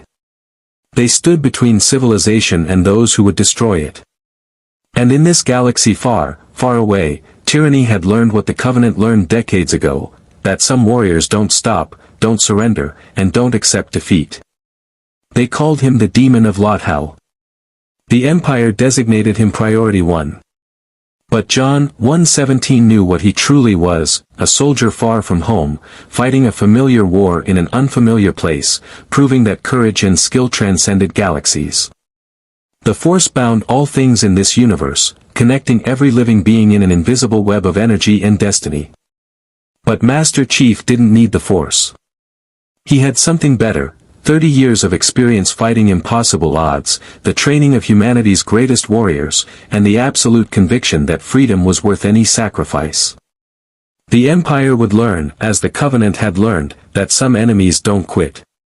Some weapons don't break. And some legends are built not on mysticism or destiny, but on one Spartan's unwavering commitment to finish the fight. May the Force be with you. More stories await.